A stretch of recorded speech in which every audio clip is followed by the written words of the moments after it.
This week on Face Off Hockey Show, remember last week we were all happy that the Caps were up by the time we ended the show? Well, I'm going to have to make up good on a bet because the Caps lost.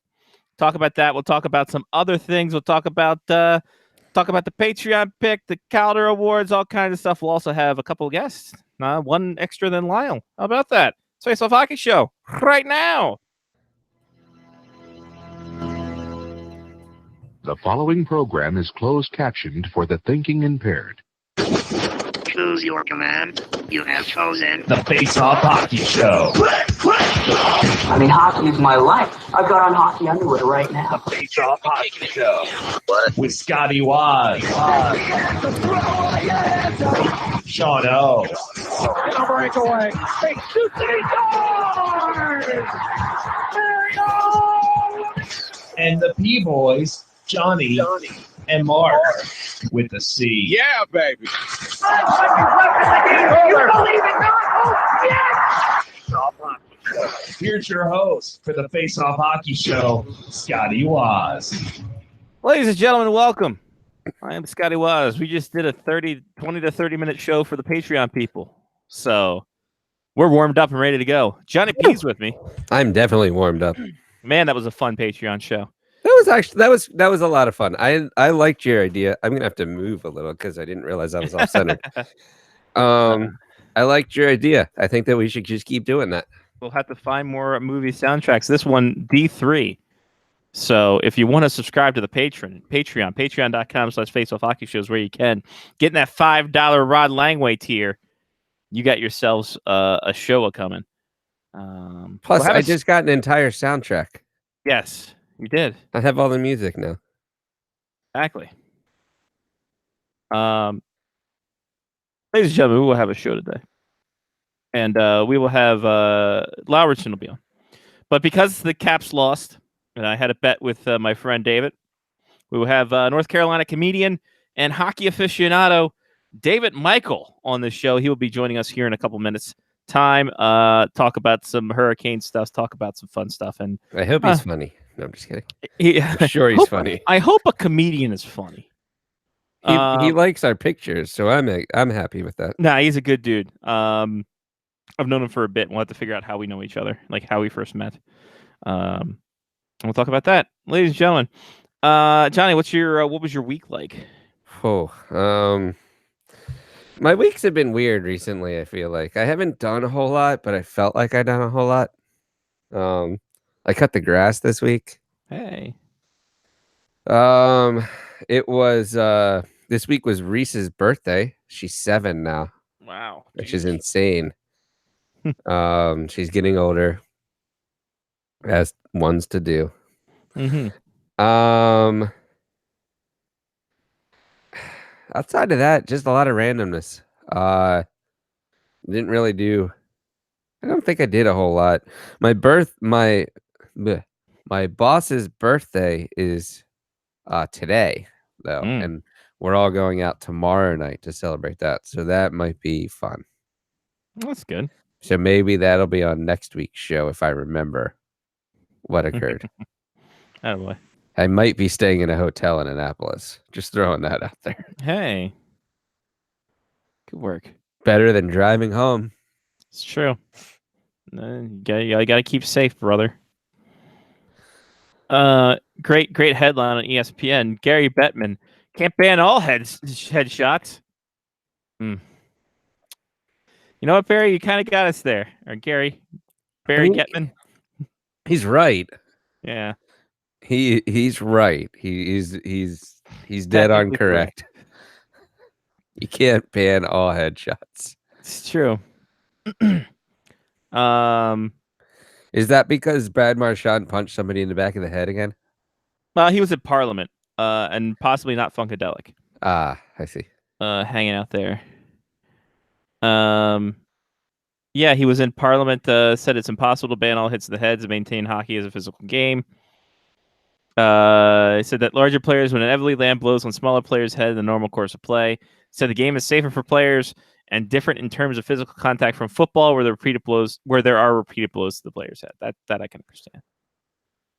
And Bettman also says he hasn't seen any evidence to link long-term brain injury and multiple blows to the head while playing the game. Otherwise noted. I have not read the internet in years. Fair enough. Fair enough, Gary. Fair enough. Interesting. This weekend, Jen was sick because she had a bacterial and viral infection. Jeez. The double whammy. She's been extremely sick this year. She's not been great. She has not been great. But I got some good news. I got some 2 more Oyos. Oh God. Where'd he go? Oh, you just threw one on the floor. Well, these are empty. I already built them. Huh. I got Roscoe, and I got a guy who I'm going to call Chicken and Waffles. So I can have Roscoe's Chicken and Waffles. It's a joke, folk. No, it's a Milwaukee Admirals Oyos. And this I haven't built either. The Milwaukee Admirals Ice Resurfacer. Nice. So, can't say Zamboni. So it's an Ice Resurfacer. Well, they don't own the rights. Exactly. You want to know the rest? Then hey, buy the rights. How bizarre. Yeah, and been watching. I've been watching a little less playoff hockey. Really? Yeah, it's been on, but I haven't been paying too much attention to it. I That's watched kind of how I watched the first round, though. Yeah, I watched the Bruins Blue Jacket series is one I kind of been keeping an eye on. Yeah, yesterday was interesting. The Sharks Avs series, I think, is going to be a good series. I think that's going to be a solid series. Unless they're playing at 3 p.m. on Saturday, Right, I'm not watching that shit. Or 7 p.m. East Coast, which is like 3 o'clock their time.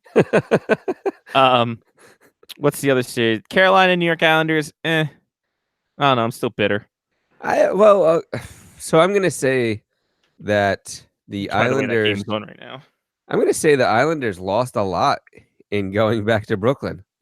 Yes, I think a lot of people are saying that too. That the fact they went back to Brooklyn killed the atmosphere. Well, And it I killed can the wholly agree. atmosphere. Not only, and the fact that they were off for like almost 10 days. That's true. It seemed like it was at least a week.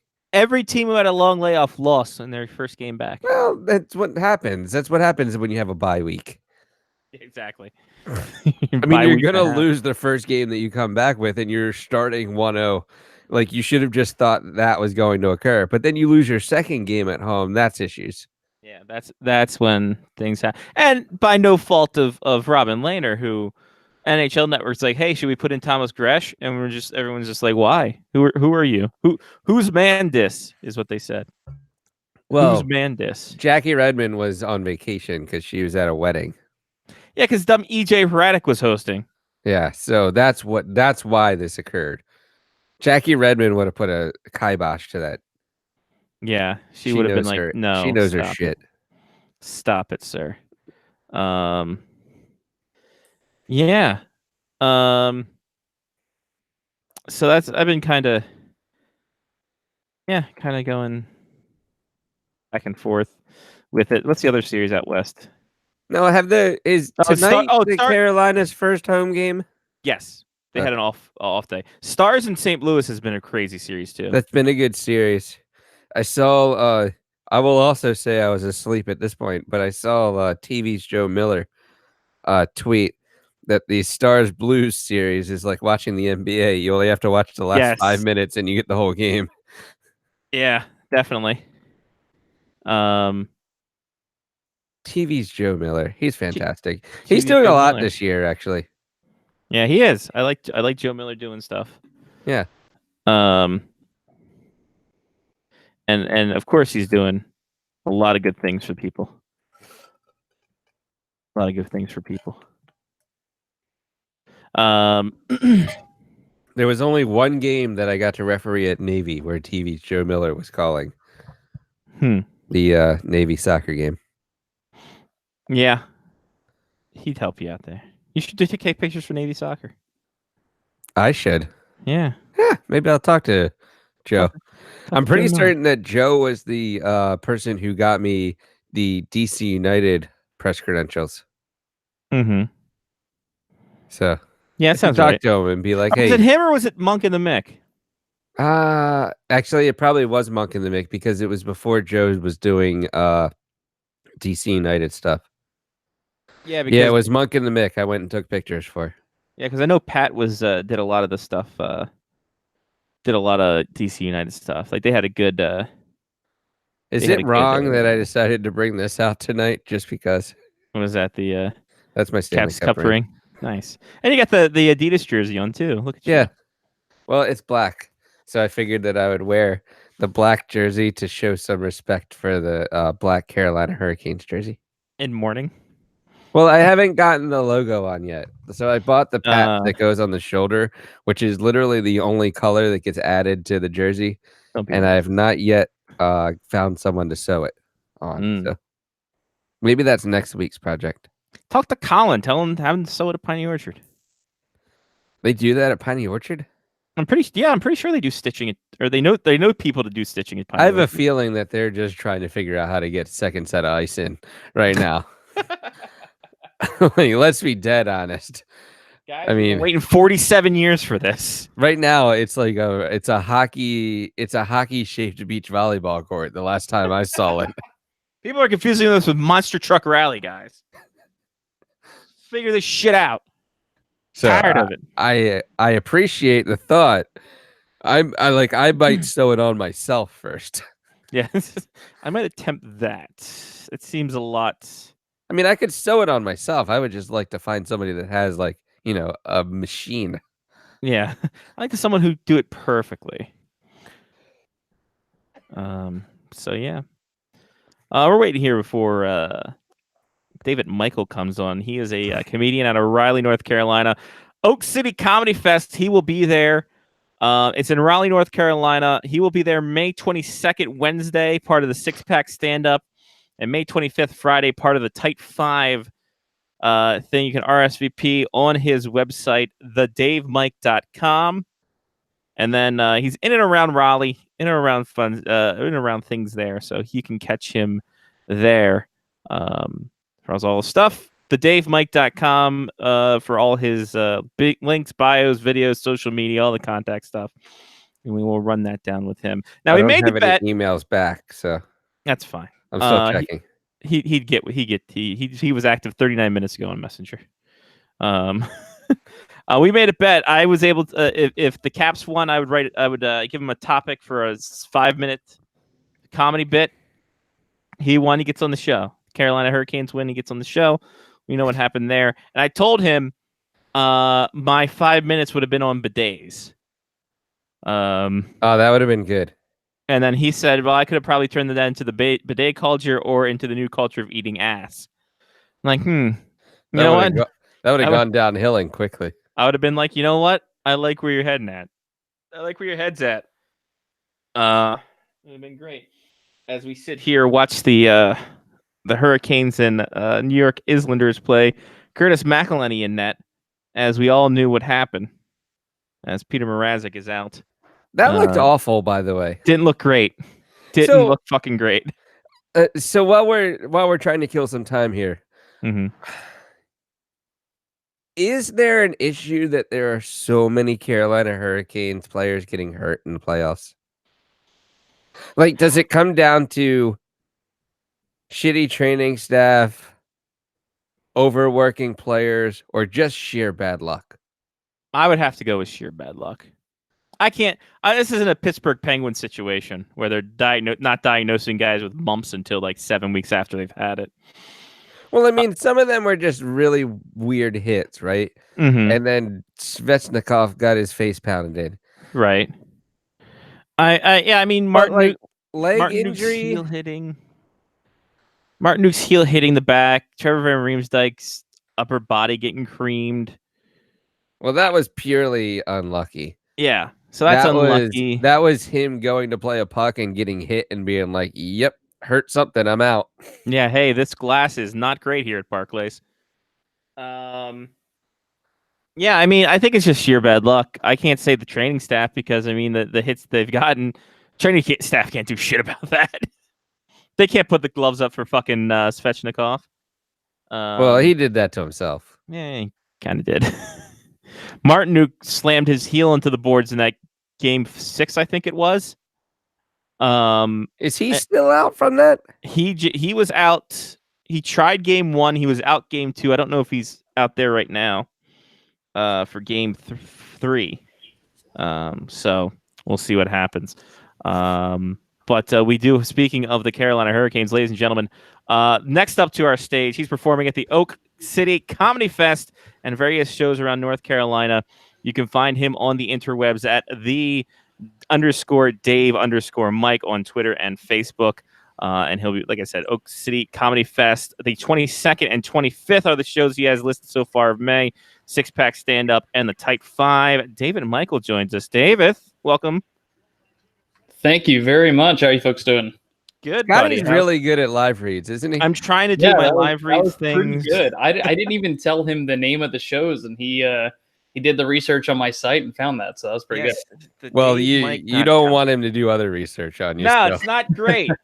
It's not great. You know what, Dave? The thing is, I've been trying to figure out when the hell we kind of first got in contact, because we've kind of known each other in passing for years, and I can't pinpoint it. I want to say it was a message board sometime in the early 2000s. Yeah, so I remember listening to you guys back in, I think it was around 2006. I want to say there was a lady who was involved. Laura. Back around then. What's her name? Laura. Yeah, that was right. Is she an Australian chick? Oh, no. Oh, that was Sasky. Okay, gotcha. No, I mean, it's been quite a while since that happened. But I remember listening back around the mid 2000s. And then, I mean, I probably said something to you on Facebook at some point. You know, I kind of follow along with what you guys were up to. I mean, back then, I think you guys were probably one of the first podcasts I'd ever listened to. It was still relatively new, I believe. And so, I mean, I don't know about you guys, but I kind of hung on to a couple of the ones I listened to from the beginning and just checked in from time to time. Well, we appreciate your patronage, and now look at you. You make a bet with me, and I'm like, yeah, no, I'm going to be able to give it subject matter to the comedian, and the next thing you know, the Caps don't know what defensive zone coverage is and don't know how to do a breakout, and then the plucky Hurricanes win. Like, when you look at this team right here, and a lot of people kind of go to the turning point of, and something we mentioned just before you came on, Ovechkin and Svechnikov. Do you think that had a lot to do with the Hurricanes kind of rallying from 0-2 down to win the series? I think it was really big for the game that it happened in. That was game 3, right? First game in Raleigh. Yep. Yeah. So, I mean, I think the next couple of shifts after the fight happened were really big for the Hurricanes. And as you guys have seen, once we get to the playoffs, I mean, the crowd, while it may be a decent percentage bandwagon, I mean, it's people who know sports and know how to cheer. And I think it becomes a really loud house. And you know, the players probably feed off that energy. I'm sure the players were playing for Svechnikov. I think it was a super clean fight. A lot of Hurricanes fans seem to, think it's unfair that there was a punch going down, what have you. But I mean, they were fighting and he fell on top of them. Regardless, the fans who maybe don't know what they're talking about are getting super pumped. The arena is all fuck Ovechkin, and it's a lot of energy going against the Capitals. And it's Pittsburgh South at that point. What's that? It's Pittsburgh South at that point. Right, exactly. Yeah. And it's just a lot of energy. We've played well at home all season long, as you can see by the number of storm surges that you can count. And I think it just really kind of helped push the team. And from there, they were able to carry that home field advantage. Speak to that culture change, because it seems like the teams had a lot more fun. They've got a lot more notoriety in there, and it seems that the fan base, and since Thomas Law and Order Noise got into the business, he is kind of changed this team around and changed the perception for the fans. Is that something that you kind of have noticed in the past couple of years here? It is, yeah. Interestingly enough, there's always been a bit of a with the younger players, a bit of a bro feel to it. You see certain players out around town. There is a bar in downtown Raleigh that's owned by a former player. There's no point in me going into talking too much about that, but it's kind of a frat bar that you'd see. I mean, from time to time, I know I've run into Skinner there, Lindholm there when he first got drafted, and kind of a cliquey group. I think they were those younger players, and I don't know that they had the the discipline and the grit that you see with some of the veteran players. You know, the Martin Hook that came into town, the Furlan. Those younger players seem to be all about. There's nothing wrong with having fun, but they seem to just kind of take it a little lightheartedly. And I mean, Ryan Murphy ties into that too. You know, I don't know how into calling out players you guys are. We call out a lot of players constantly, and they're not even on our team. Ryan Murphy, Jeff Skinner, Noah Hannafin, Elias Lindholm. Who else? I used to live in the same there's a little neighborhood called, it's like a midtown kind of situation. And then Joakim Nordstrom was another one too. Victor Rask as well. All of those players were all about kind of the young life over here. I mean, you'd see one of them on Bumble, on a friend's Bumble account from time to time. And it's just a lot different feel than you have when you've got just kind of grindy guys now who are in the organization. And I think it's paid off too. I think that style fits Brendan Moore's philosophy a little bit more. Yeah. From one grind to another. When Jesus. No, that was a completely different app. Oh, different app. But when Ron Brendamore came in and burned all their phones, they probably lost their Bumble accounts. So, yeah. But yeah, so this was a team, the Hurricanes were a team that were like super fast for like 2 or 3 years. And you could kind of see this coming. And I kind of feel like the Justin Williams and, like you just said, some of the older grindy players has just kind of gelled, has made this team kind of like figure out who they were supposed to be. And like we saw with the Caps last year, you can have as much talent and you can have as much speed and you can be this team for so long, but a couple changes here and there really makes it a team, quote unquote, right? And that's kind of how Carolina is playing right now. They're just playing for each other, and it's like next man up. Somebody gets hurt, cool. We have somebody else that's going to take that spot. Because right before you came on, we were talking about all the injuries as well. Mm-hmm. Yeah, and to kind of speak to that, with Justin Williams as the captain, I mean, we really haven't had a real captain in quite a while. I mean, there was a stretch where Eric Stahl it felt like a captain, but I mean, honestly, since Rod Brind'Amour left, we haven't had a guy that you look at and have respect to as kind of someone that you follow no matter what. You know, Eric Stahl got the captaincy because he'd been here for a long time. He was a high-scoring player, and I'm sure there's some leadership stuff there too. Don't get me wrong, I loved Eric Stahl. I think it was his time to go, but that's kind of another thing. But with the co-captaincy with Justin Falk and Jordan Stahl, neither one of those players seem to really be the kind of guy that you get behind and give everything for. For Justin Williams to come in, sit back seat for that first year, and kind of get used to everything. I'm sure he was playing captain in the locker room, giving advice, and for this year for him to really take control, and for us to do the kind of things that Tom Dundon wanted us to do and lead on an entertainment basis too. Someone who's been around the league, is comfortable with the other players in the league, and isn't going to be, I don't know if we should do this. That's kind of embarrassing. He knows that what needs to be done to succeed, and he I think can do that, and also show the other guys that they can have fun with it too, and really relish the opportunity that they have in the NHL. Yeah, Justin Williams also doesn't give a shit. That's true too. Yeah, very true. So he's like, "Oh, cool. People are gonna think that we're jerks. Fuck it. Who cares?" Yeah. I will say Thomas Dundon has been a great quote machine for everybody involved, especially his hatred for the white jerseys. And the first also team in the history that's going to go with 2 dark jerseys next season. It's going to be amazing when they wear the grays as the home jersey or the white jerseys next year. I can't wait till that happens. And also saying, I don't care if we lose as long as we're losing 7-6.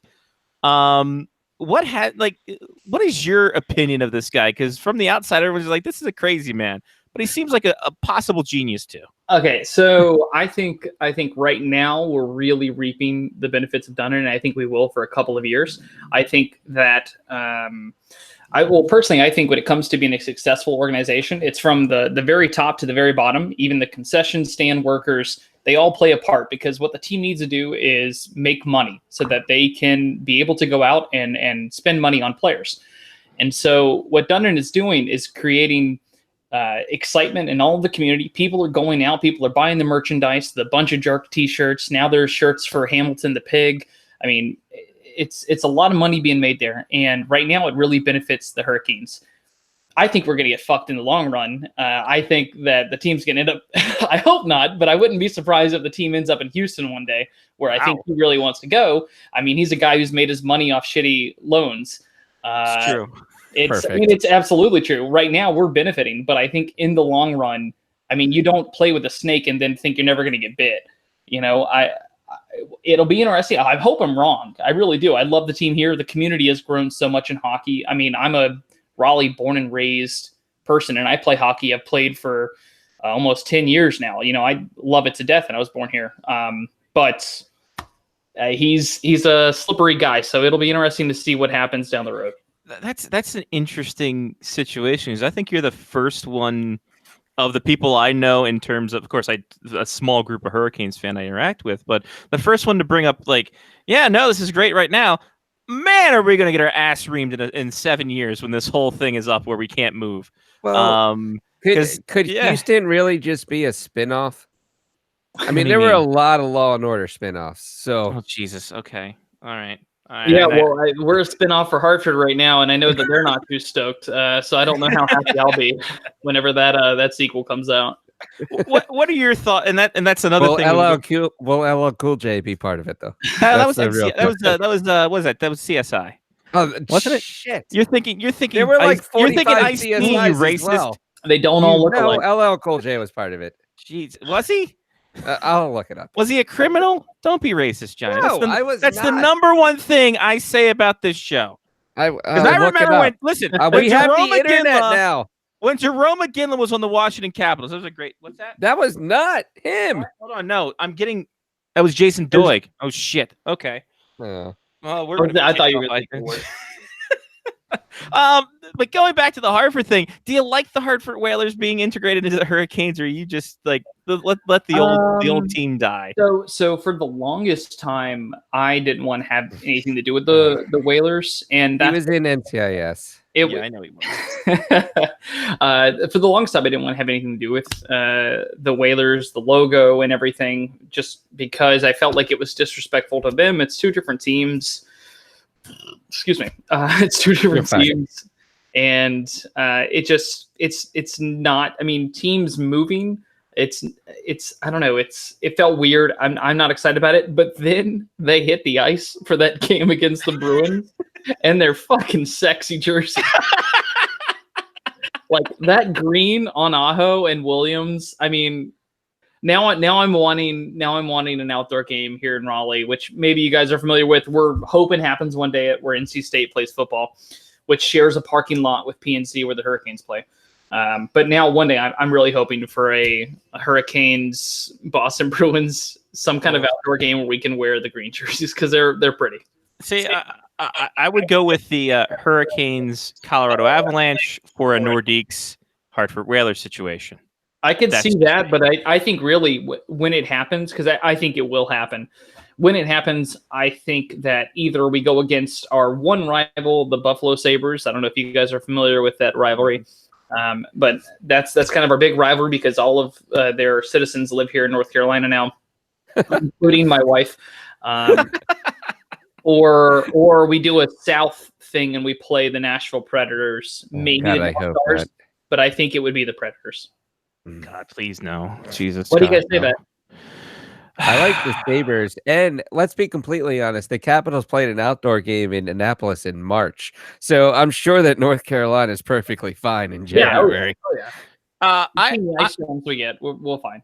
I'm not big on the whole, the Predators and Hurricanes are so close. There's no tie there. I will tell you, it's kind of embarrassing, but the last preseason game we played this year was the Predators at home for us. And PK Subban did something where he hit Aho against the boards, and it turned into all the forums, fuck PK and all this stuff. And it's like, any of us would love to have him on our team. That's stupid. He's a great guy. Like, he has shenanigans, but he's a fun player to watch. So it's created a bit of which feels uncomfortable being in the South. It's created some tension with the Predators and PK Subban. Wow, that's. I will All right, say this: then we have a rivalry. Yeah, we do have a rivalry. the Predators Hurricanes makes a little bit more sense than Predators Stars for an outdoor game like they're having at the Winter Classic this year. So we'll see what that yields. But this Hurricanes team, obviously they were playing with house money when they got into it, and now it's in the they're up 2-0 in the second round. I think they're down in game 3 though. It was but 1-1 the last time I checked. Oh, was it? All right, perfect. Yeah, last I looked, it was 1-1. Excellent. So, but this is after a long drought. What has this, what was going through that drought? Because last year, I actually picked the Hurricanes to win the Metro, and boy, did they screw me over big time, which is why I'm glad that they made it this year. What had this playoff drought leading up to? What is that like? We just what are haven't you been the seeing? same since Alexander Semin. No, well, who has? Who has really? Because you guys, you dropped all that Corsi. That's why. Yeah. It's funny. I think of that shortened season and how he earned himself a nice old contract from that. No, I kind of like to explain it to people who haven't been following along that I talk to, like to put it in perspective. I'm 30 years old. The last time the Carolina Hurricanes were in the playoffs, I was 20 years old. I went my entire 20s without watching my favorite team in the playoffs. Wow. My entire 20s, a third of my life, I went without seeing my favorite team in the playoffs. And it was tough. I mean, because you have some years where, we've had, I think, 2 years where it ended on the last day of the season. We've had a couple where we've gotten close and then we kind of die out. I don't think we've ever really gone out and bought players to really make a push. Nothing comes to mind to bolster the roster, but No. it's been a tough 10 years, and this year felt a little different. To be honest with you, it sounds a little over the top, I guess, or maybe I'm not saying that right. But the very first game of the season, our first win was a home game. I can't remember who it was against, but I see that we win. I start walking away from the TV, and I see all the players line up, and I was like, this is the first storm surge that they did. And for the first time in a long time, I kind of got chills watching a win because you kind of become jaded after a while. It's hard to have faith after 10 years, a decade. But I see them do the storm surge and I'm like, man, this feels different. And the season just kind of kept rolling. We kept getting wins, a couple of winning streaks, nothing too big though, nothing to really put us out ahead of the group. We really were in it until about a week before the end of the season, but it was it felt different all along. Really, kind of that grindiness and just the powerful forecheck, and not falling behind too. In the past, we'd kind of prided ourselves on coming back, but we didn't really have to do that this year. Our goaltending was pretty solid, and we were able to get a lead and hold it. So. Yeah, Scott Darling took the hit. He was the sacrificial lamb and he allowed Peter Mrazek too. We all found that account during the Friendsgiving party one night. Yeah, he was. I feel bad for that guy. Yeah, I don't. See, he's my guy who you want to talk about shitting the bed. He could get a bidet advertising just system perfectly because just shitting the bed, just wipe it down with a Scott Darling bidet. At least he's making his money down there in Charlotte.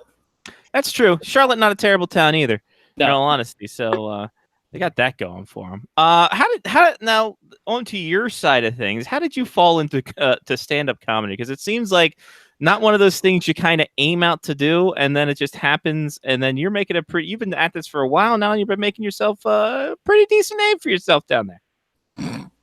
Appreciate it. You're on comedy festivals. We're not on podcast festivals. Yeah. I'm in a couple comedy festivals. I've been grinding, doing a lot of mics, stuff like that. I fell into it. My wife and I, at the time she was my girlfriend, we'd been together for this May 25th will be 11 years, so quite a while. Nice. Congratulations. Thank you. Yeah. We actually met because, real quick story. She was wearing a Buffalo Sabres shirt at a restaurant that I worked at when I was 19. She was 18. I walked up to her. It was a Winter Classic shirt. It was a Buffalo and Pittsburgh, the shirt you get at the game. And I walked up to her. I said, I hope you were pulling for the Sabres. And she goes, why? And I said, because they need all the supporters they can get. And then we kind of chatted, said, if you want to leave your number on the table, I'd love to call you, blah, blah, blah. We're still together. So that's how we met. And I forgot the question. Oh, how'd you get into stand-up comedy? No. That was a perfect segue. Actually, How did you meet? do you know how many times I've gone into a tangent and I've been like, I forgot what you asked me in the beginning, and whatever. Several years ago, we're at some Irish bar. I'm standing at the urinal, and there's a poster that says "Open Mic on Monday nights," and I was like, "Oh, that's a real thing." I thought that was like only in TV shows. Thank God. I was really hoping that you didn't go into a set at the urinals. No. I looked down, I saw my first joke, and I said, this is gonna go somewhere. Midgets. But no, I saw the poster for an open mic. I hit that, and then I did comedy for like 3 months, and then never did it again. And then a little over a year ago, I picked it up again, but took it seriously and really. Scott, we're friends on Facebook. You see all the shit I post. I just started hitting mics and started running my own show. And I actually quit my job at the beginning of the year to enroll as a full-time student in advertising and graphic design. I really like making posters and taking pictures. So I've been doing headshots and making different advertisements and posters and stuff like that. So Nice. it's really kind of helped me network and get in with other comedians. And a lot of times it's, who you know, not what you know. So There you go. Bold decision to quit the job. That's Yeah. that's Well, baller right there. You've come by and checked out the pictures from the Black Bears this year as well. Flexibility. Oh, Yeah. sorry. Yeah, it was. See, I couldn't do that because I haven't. If you don't know, North Dakota doesn't have a comedy scene except for the weather, and you can't. Everyone can't be meteorologists. That's the problem. Well, there's no Comedy Zone or Comedy Funny Bone, or are there no clubs up there? Really? There's none in Grand Forks. There might be some in Fargo or Bismarck, but that's an hour and 3 hours respectively. Yeah. And they're just a friend. So Yeah, essentially. I think the You closest. really love like the local restaurants. Why do you stay there? The Poon is fantastic. I'm not gonna lie to you. did you say poutine? Yep. No, No, we'll he go said- with that. Oh, he said the Poon.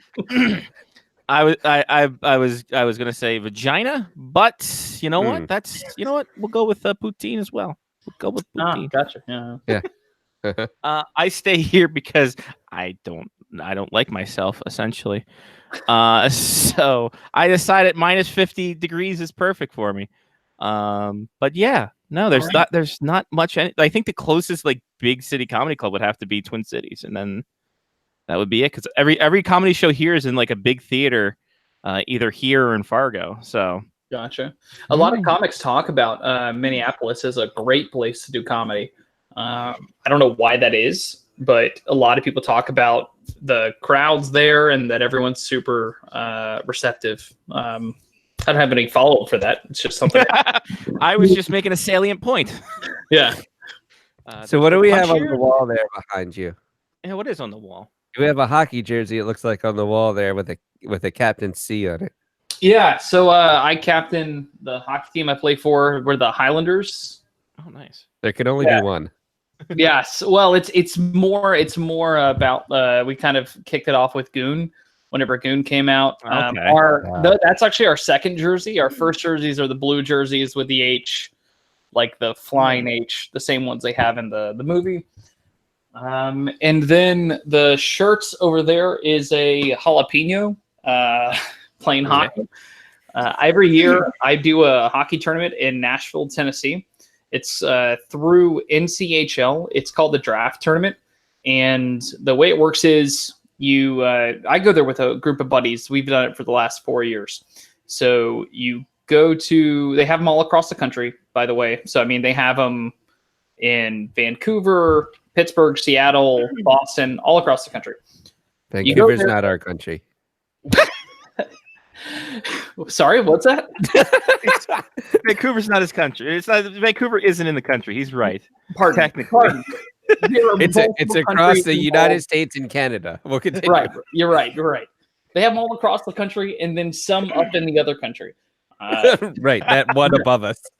some Vancouver, Penticton, Toronto. They actually play at the old Maple Leaf Gardens and the Nice. Toronto ones. But anyways, so pretty much you rate yourself based on 1 to 10.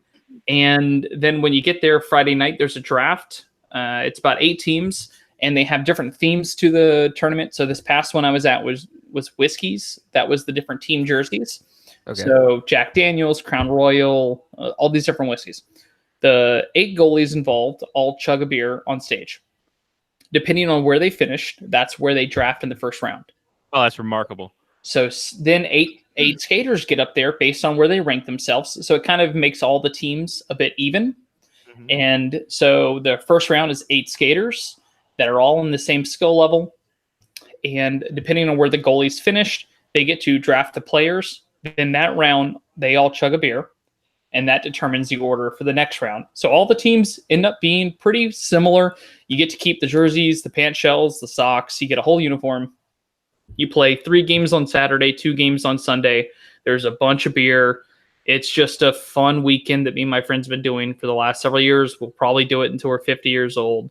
And anyways, so we call our group the Jollers because it's a jalapeno joke based off a Lonely Island song. That's some random shitty jalapeno song that they wrote one time, and we made fucking t-shirts. Yeah. Oh, that's I fantastic. appreciate this.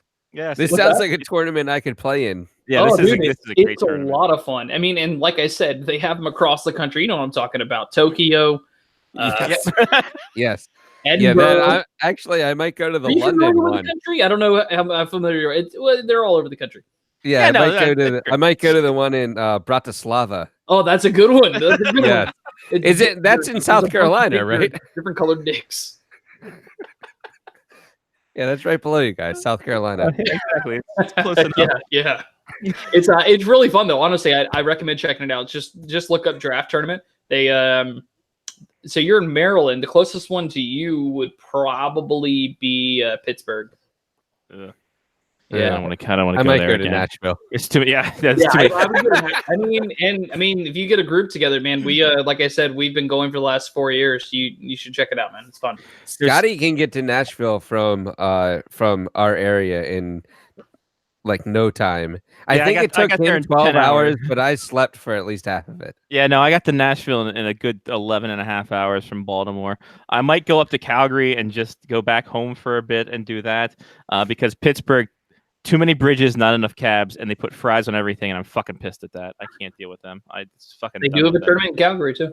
Yeah, no. So I'll go back home. I'll play hockey. It'll be a great time. Kid can see me play, and she'd be like, "God, you are fucking terrible, Dad." I'm like, "You're 12. Watch your goddamn language." Well, I feel like I brought the swearing out a bit. I oh no. I know I We got would've- a dirty we would've mouth. got- I'm We sorry. actually did another 20 minutes before the show on our Patreon thing with the D3 Mighty Ducks soundtrack. So we were kind of just wondering what the fuck happened there, and then we kind of just played it cool for a little bit with you and let you get the first one out. And we're like, okay, now we can. yeah, Yeah, yeah. we didn't know how to play that. So Yeah, we kind of just played on the Can I be honest with you?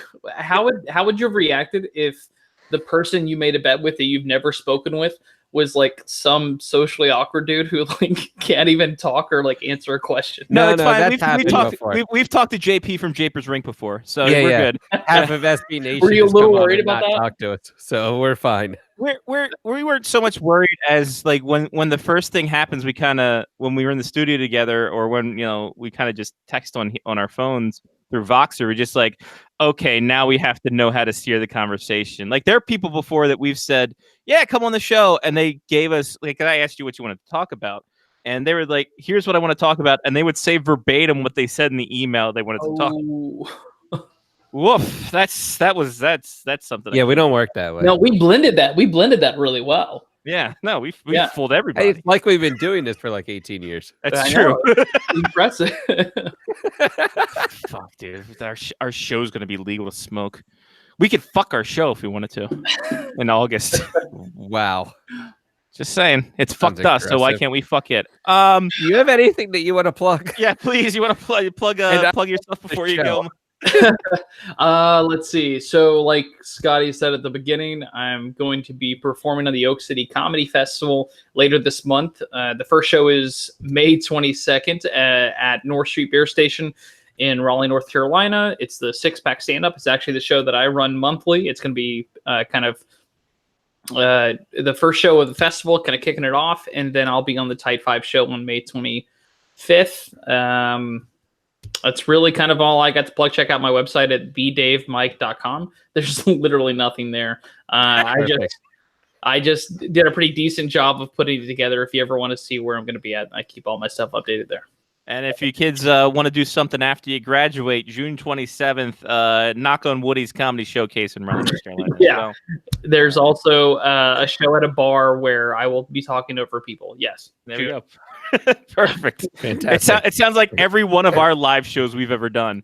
I kind of hope Sean Leahy is there singing "Blister in the Sun." I want Sean Leahy to be there doing Blister in the Sun. We should all just make a trip to Raleigh, and it'd be a great time.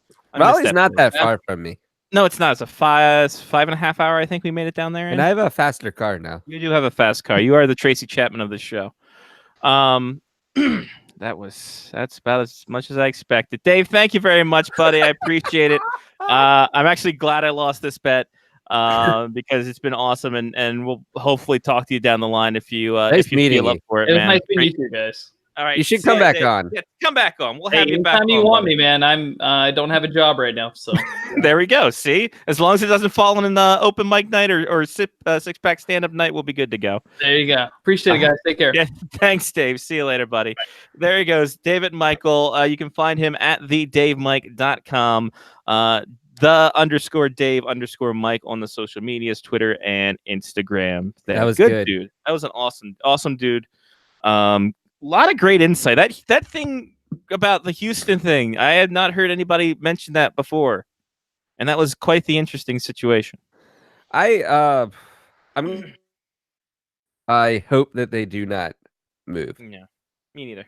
because there was an on running joke for a while, right? Like Carolina is going to be the team that moves, but I feel like Carolina has started something now. Yes, I think they finally have a core group embedded that they were able to now build upon, and I think that's good. In all honesty, I think that's good for the area. The team, I mean, the people have seemed to get around them, and yes, he mentioned we have bandwagon fans for the playoffs, but everyone does. Yep, and with Petey Pablo doing the siren tonight, that's aces right there. Gotta love that. He did the Hurricanes crank the siren deal. I Great. didn't know they had one. Yeah, no, that's fantastic. All right, let's get to some injury news. All right, I'll play some music. Oh yeah, who's down and out with some blues? Maybe some black and bruised. It's the Face Off Hockey Show injury reports. We're going right into this, and then Lyle's going to be on at some point soon. Yeah, exactly. Joe Pavelski, upper body injury. He's day to day, but aren't we all? That was a pretty big gash he had on his head there. Zach Hyman was playing at least 3 games with a torn ACL towards the end of the season. Wolf. As we mentioned before, Peter Mrazek, lower body injury day to day. And Trevor Van Riemsdyk, upper body injury. And according to Rod Brendamore, is just out. He is out. Down and out with the Blues. Out. Rod Brendamore looks like he conducts some of his press conferences in a certain fashion that he could just beat the shit out of anybody at any time. Oh, I'm sure. Like he's just like, listen, he is new school Tortorella. He's like, ask me a stupid question. I'm punching you in the nose. Nice. Let's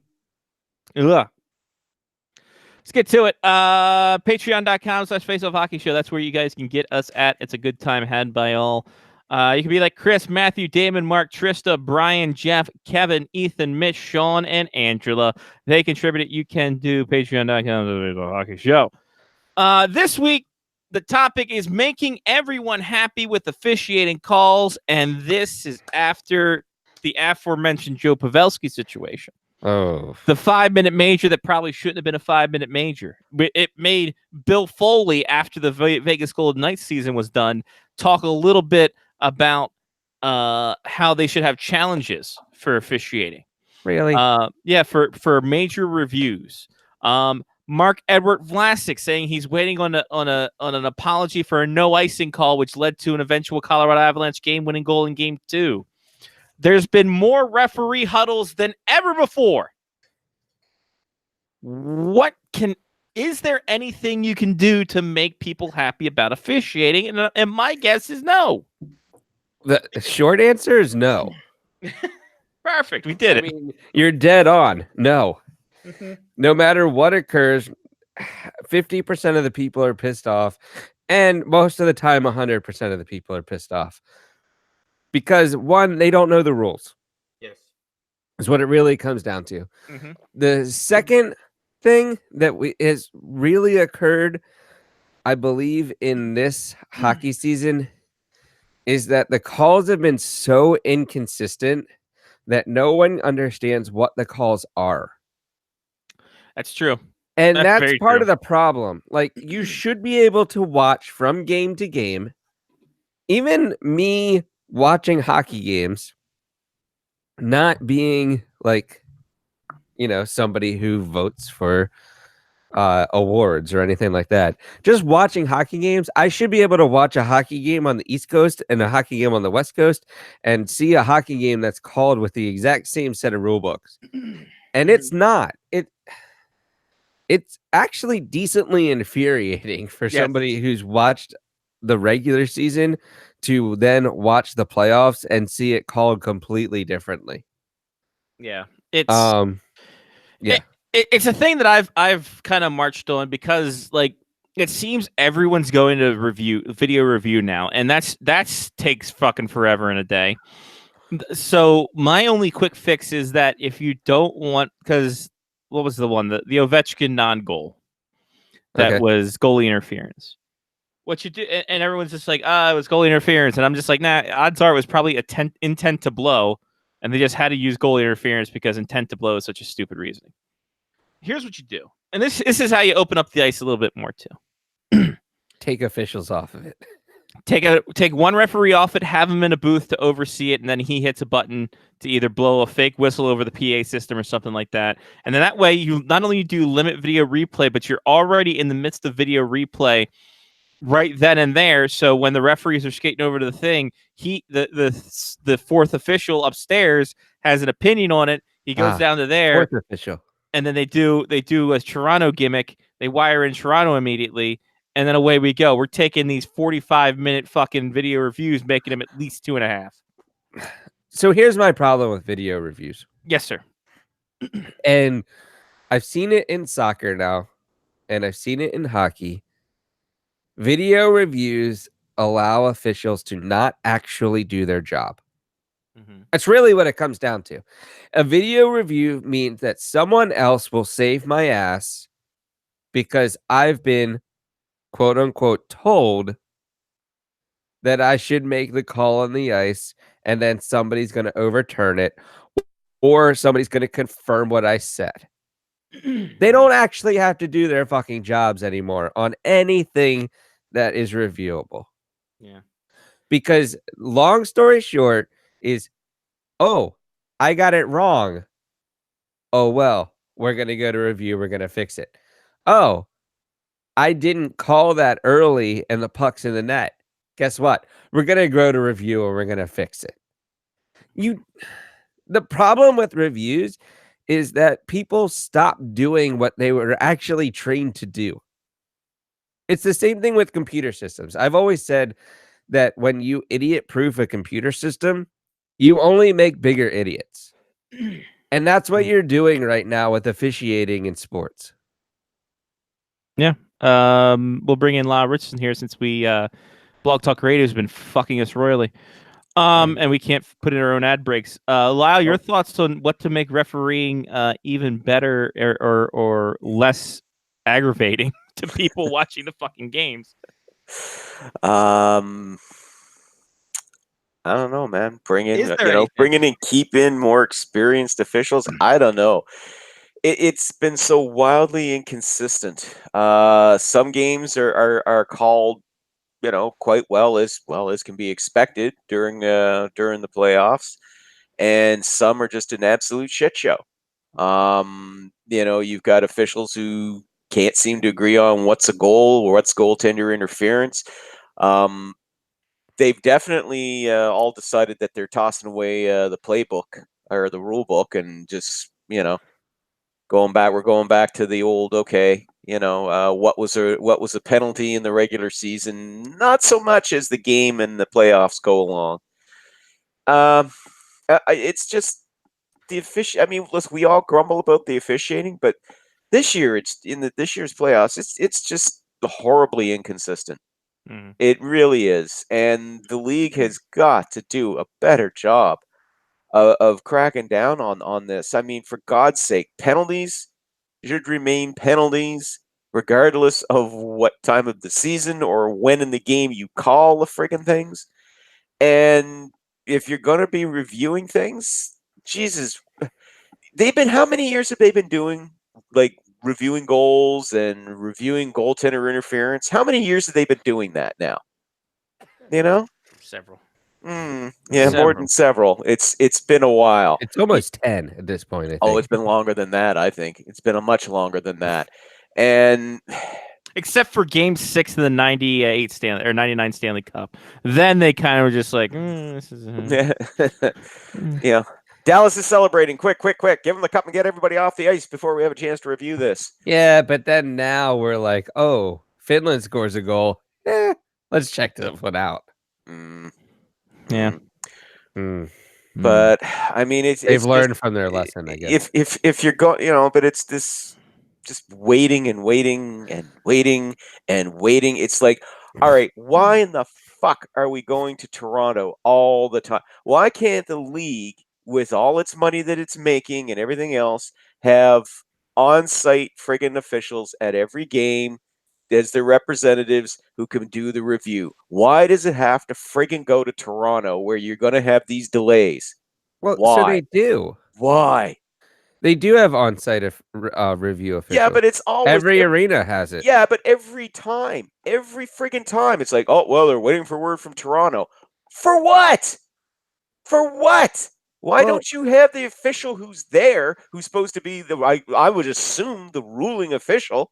There are at least around and two review overturn a call.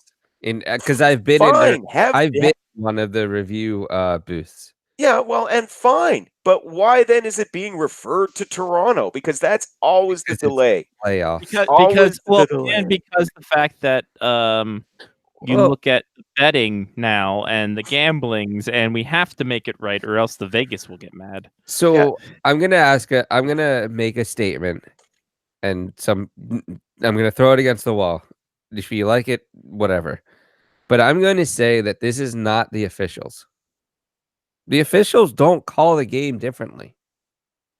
The officials call the game the same way that they did all season long. Terribly.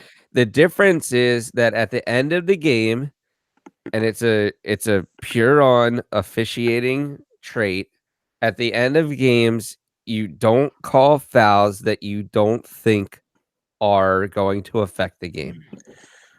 And the reason is because you don't insert yourself in a situation where you are now the scapegoat. Yeah, but you're not the scapegoat, Johnny, if you're calling the game by the fucking rules. But no, so I understand that, but no matter what you do, you're the scapegoat. And I've been in that position. I've refereed these games. Not these games, but I've refereed soccer games at a college level. And no matter what you do in the 89th minute of a soccer game, somebody going toward the goal and getting tripped is different than if it occurred in the 16th minute. Let me tell you something. It's sad, but that's the way that it is. And it's wrong, Johnny. It is wrong. I get that, but that's human mentality.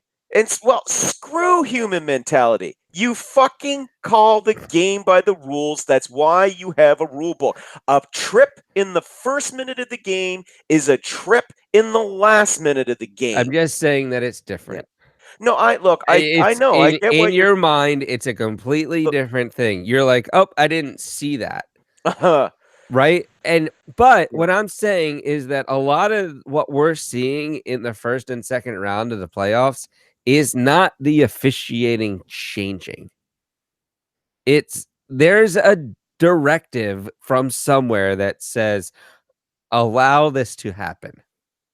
Well, It's if not there is, it's not wrong. human beings But it's that are ruining. making this decision. It These are is- the same people that have refereed the sport the entire fucking season. There's no reason for them now to change to, April 23rd and be like, oh, now I'm going to call this differently. They don't do that. That comes from somewhere else. Well, if has it to. is coming from somewhere else, it's wrong, because what is the overriding theme in this year's play apart from the upsets? The officiating.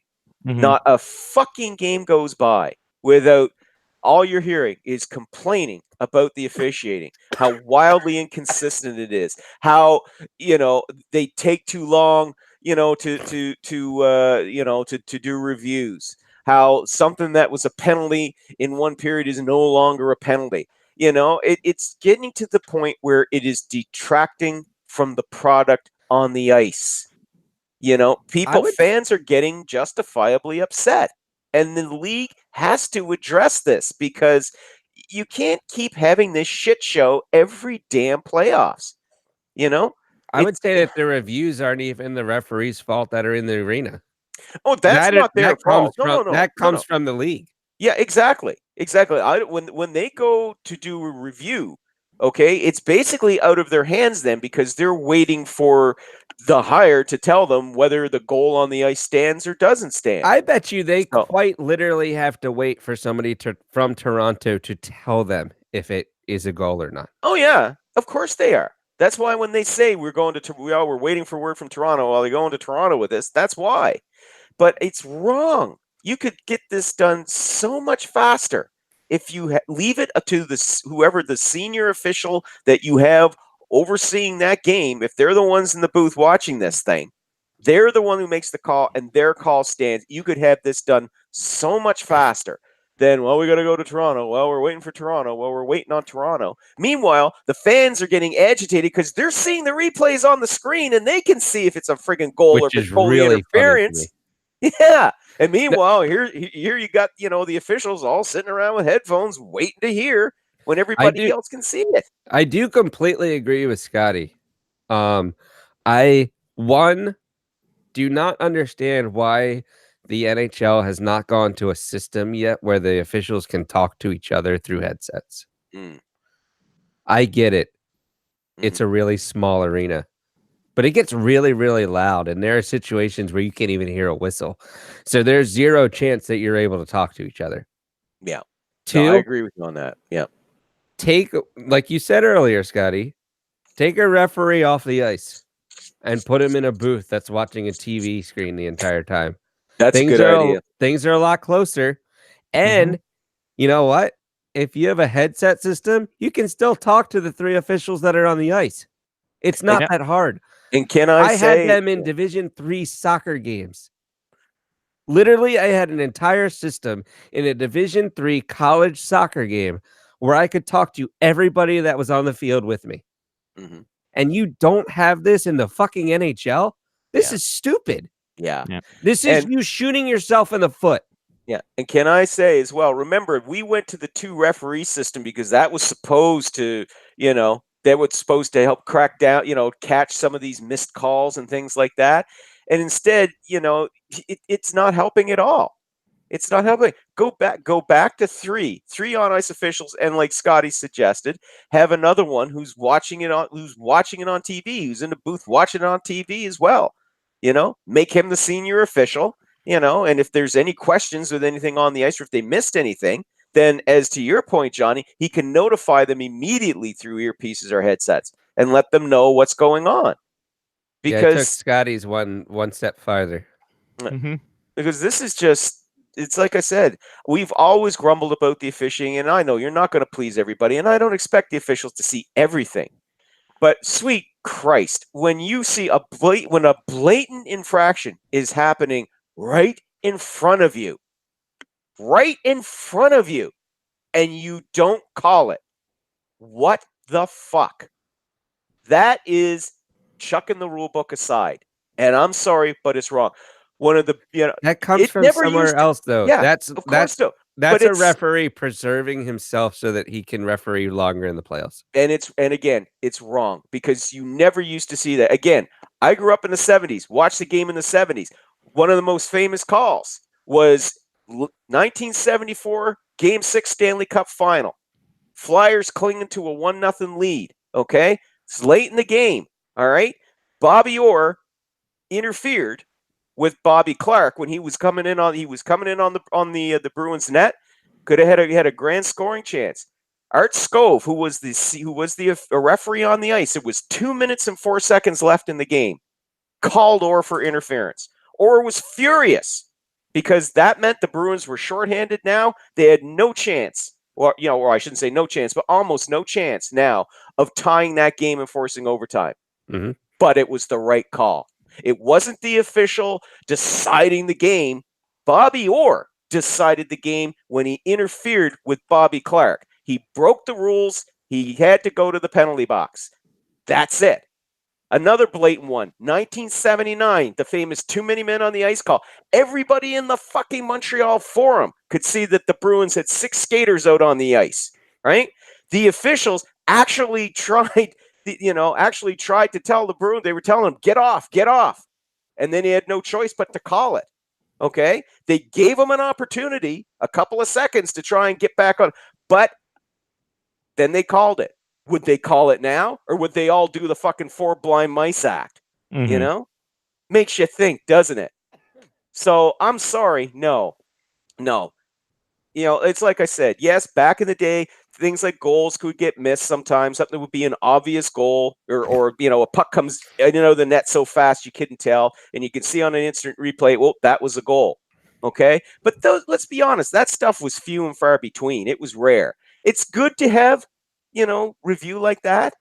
It's good to have a review but it's starting to get to the point where it's getting ridiculous. Like the coach's challenge, for example, is being abused massively by the coaches. The whole reviewing the offside thing, that is being abused massively. You want to talk about what's slowing up the game? Fucking coaches' challenges. They're slowing up the game too, But it's just the officiating's become a farce. It's a joke. It's getting worse, not better. And I'm not trying to sit here and rag out on all the officials, but some of them bring it on themselves. That game 2 in Boston, Toronto, that was a disgrace. That was disgraceful. Both teams, it wasn't one team picking on the other. No, both teams were allowed to get away with friggin' murder in that one. It was a disgrace. The league had to come down and tell both teams, knock it off. And it's like, if the officials had called the game properly, it wouldn't have happened. Look what happened in the Vegas Sharks series, Game 7. Joe Pavelski. It was a cross-check. Yes, it was a cross-check to his chest. That's not what caused his head injury. Okay? He got friggin' knocked off balance and struck his head. But that penalty should have only been a 2-minute penalty. Okay? It wasn't a blow to the head. That's what they were calling it as. And it wasn't. The replays clearly showed it wasn't. It was an accident why he got hurt. But it wasn't the result of the cross-check to the head. But yet, 5 in a game. Okay? So what happens? The league apologizes to the Golden Knights after the game, and the officials are not going to work the playoffs again. Oh. Mm-hmm. So I still kind of blame some of that on the Golden Knights, though. Well, no, I'm not talking about the Golden Knights' loss. I mean, yeah, that's totally on themselves. No, that's totally on themselves. I mean, you don't give up 4 goals in 5 minutes. No, that is definitely totally on themselves. You know what, Lyle, you're right. Bill Foley is a twat, Lyle. You're incredibly right on that one. But we should get T-shirts made. There we go. Put that in the idea book. But no, like I said, I'm sorry. You got me into the officiating thing here, and I'm just like venting because it is. God, I'm so tired of seeing this bullshit. Just go back and call the game by the fucking rules. And I'm sick and tired of people like Don Cherry sitting there saying, the coaches should or the referee shouldn't be deciding the game. No. The players are deciding the game. If you commit an infraction that puts your team down a man and it results in a power play goal, or it prevents your team from coming back and tying the game or whatever, the player decided the game by breaking the rules. The official did his job. So I don't buy this theory of the officials are deciding the game and it should be the players that are deciding the game. The players are deciding the game. It's not like the referees just got together and go, you know what? Now there's not enough drama here. 2 minutes, you're off. Why? No reason. You're off. 2 minutes. There, I've decided the game. Haha, as the official. It is the stupidest thing that I've heard when it comes to playoff hockey. Officials shouldn't be deciding the game. They're not deciding the game. They're calling by the rules. If your team gets whistled down for a penalty late in the game, that's on the player who took the penalty. I don't care if it was a good penalty or a bad penalty. If he took the penalty because he was stopping a guy going in on a breakaway, yeah, okay, good penalty, prevented a goal, but guess what? It's still a penalty. Into the penalty box, 2 minutes, go. So I do kind of agree with this. I've always hated the referees lose control of the game trope, because referees, their literal job is to be there to facilitate a sport. Players lose control of the game, and the referees are supposed to be the ones who say when things occur, you go to penalty boxes, etc. But a referee in itself never loses control of a game. They don't control the game to begin with. But don't you think you can kind of police it though a bit? Don't you think you can send a message by, I think they can police it, but I don't think that they can do anything about it. If all shit breaks loose, they can't do anything to fix it. I don't know. I don't know. I'm not knocking your expertise on this, Johnny. You know what I'm saying? Like I've been part of soccer games that have gone sour, and there was nothing I could do about it. Yeah, I could have thrown out 14 players in a 22 players game, and I could have done nothing about it. There's just games that occur that way, and what it really comes down to, and what I really despise, is the fact that the NHLPA does nothing about this. Well, like if you really want your players to stop headshotting each other, the NHLPA is probably the one that's supposed to step in and be like, you guys probably shouldn't do this shit anymore. Well, it's like, you're kind of hurting each other's livelihood. Yeah. I think that's a good point. I think that's a valid point to make. I mean, it shouldn't just be on the league. I mean, the league, yes, bears a responsibility, obviously. But the PA should be telling you, if you go and you freaking headshot that guy, he misses 20 games or 30 games or whatever, or he suffers, it's a career-threatening injury because of what you did. Well, you're hurting the livelihood of, one of your supposed union brothers here. All right? That's kind of a stupid fucking thing to do. The league and the PA, I really think they could sit down and they could sort this out. This could be sorted out in an off season by just establishing clarity that the rules are going to be called straight down the line. A penalty in the first minute of a game is a penalty in fucking overtime. It's going to happen. You know what?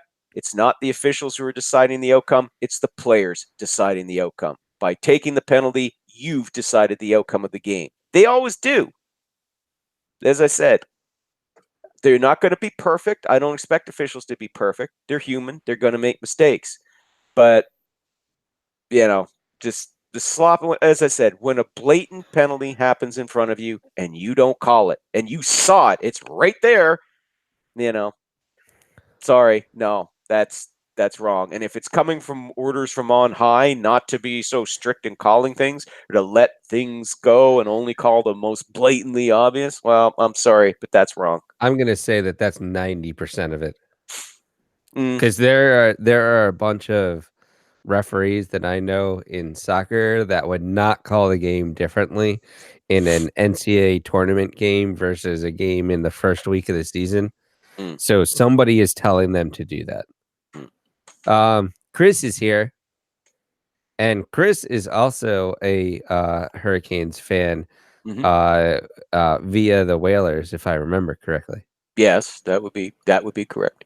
So he says he's late to the conversation and he's sorry if it's already been mentioned, but is there anything a referee can do once the first retaliatory penalty occurs? No, you could take both. Take 'em both. Yep. That's happened before. We've seen it many times where they'll turn around. Some referees, some officials will basically, that's He how says they'll he's set the tone. Rangers first, but he's okay with the Kings. But that's what. But yeah, you'll see some officials will do that to kind of establish their order, if you will, upon the game. Basically to let both teams know, look, I'm not going to take any crap from you guys tonight. He'll take both.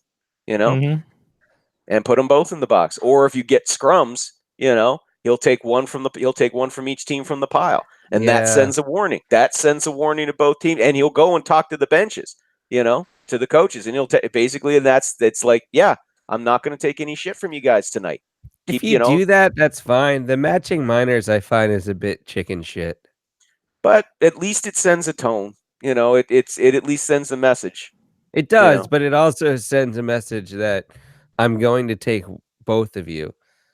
So if something occurs and you have a penalty and you start a scrum, there's more of a chance that both players are going to the box.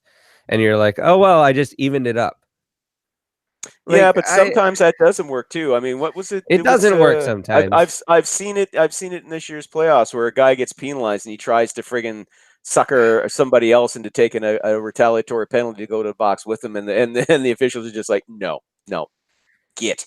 The matching minors thing is such a chicken shit to me. That's like not making a decision.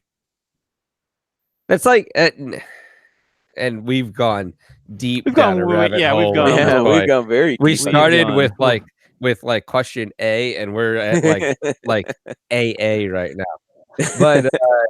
But like the thing that I hate the most about hockey, I don't even hate the inconsistencies. I don't hate the reviews. Like that just adds drama and I find it funny. The thing I hate the most is the fact that there can be a hooking call and an embellishment call on the same.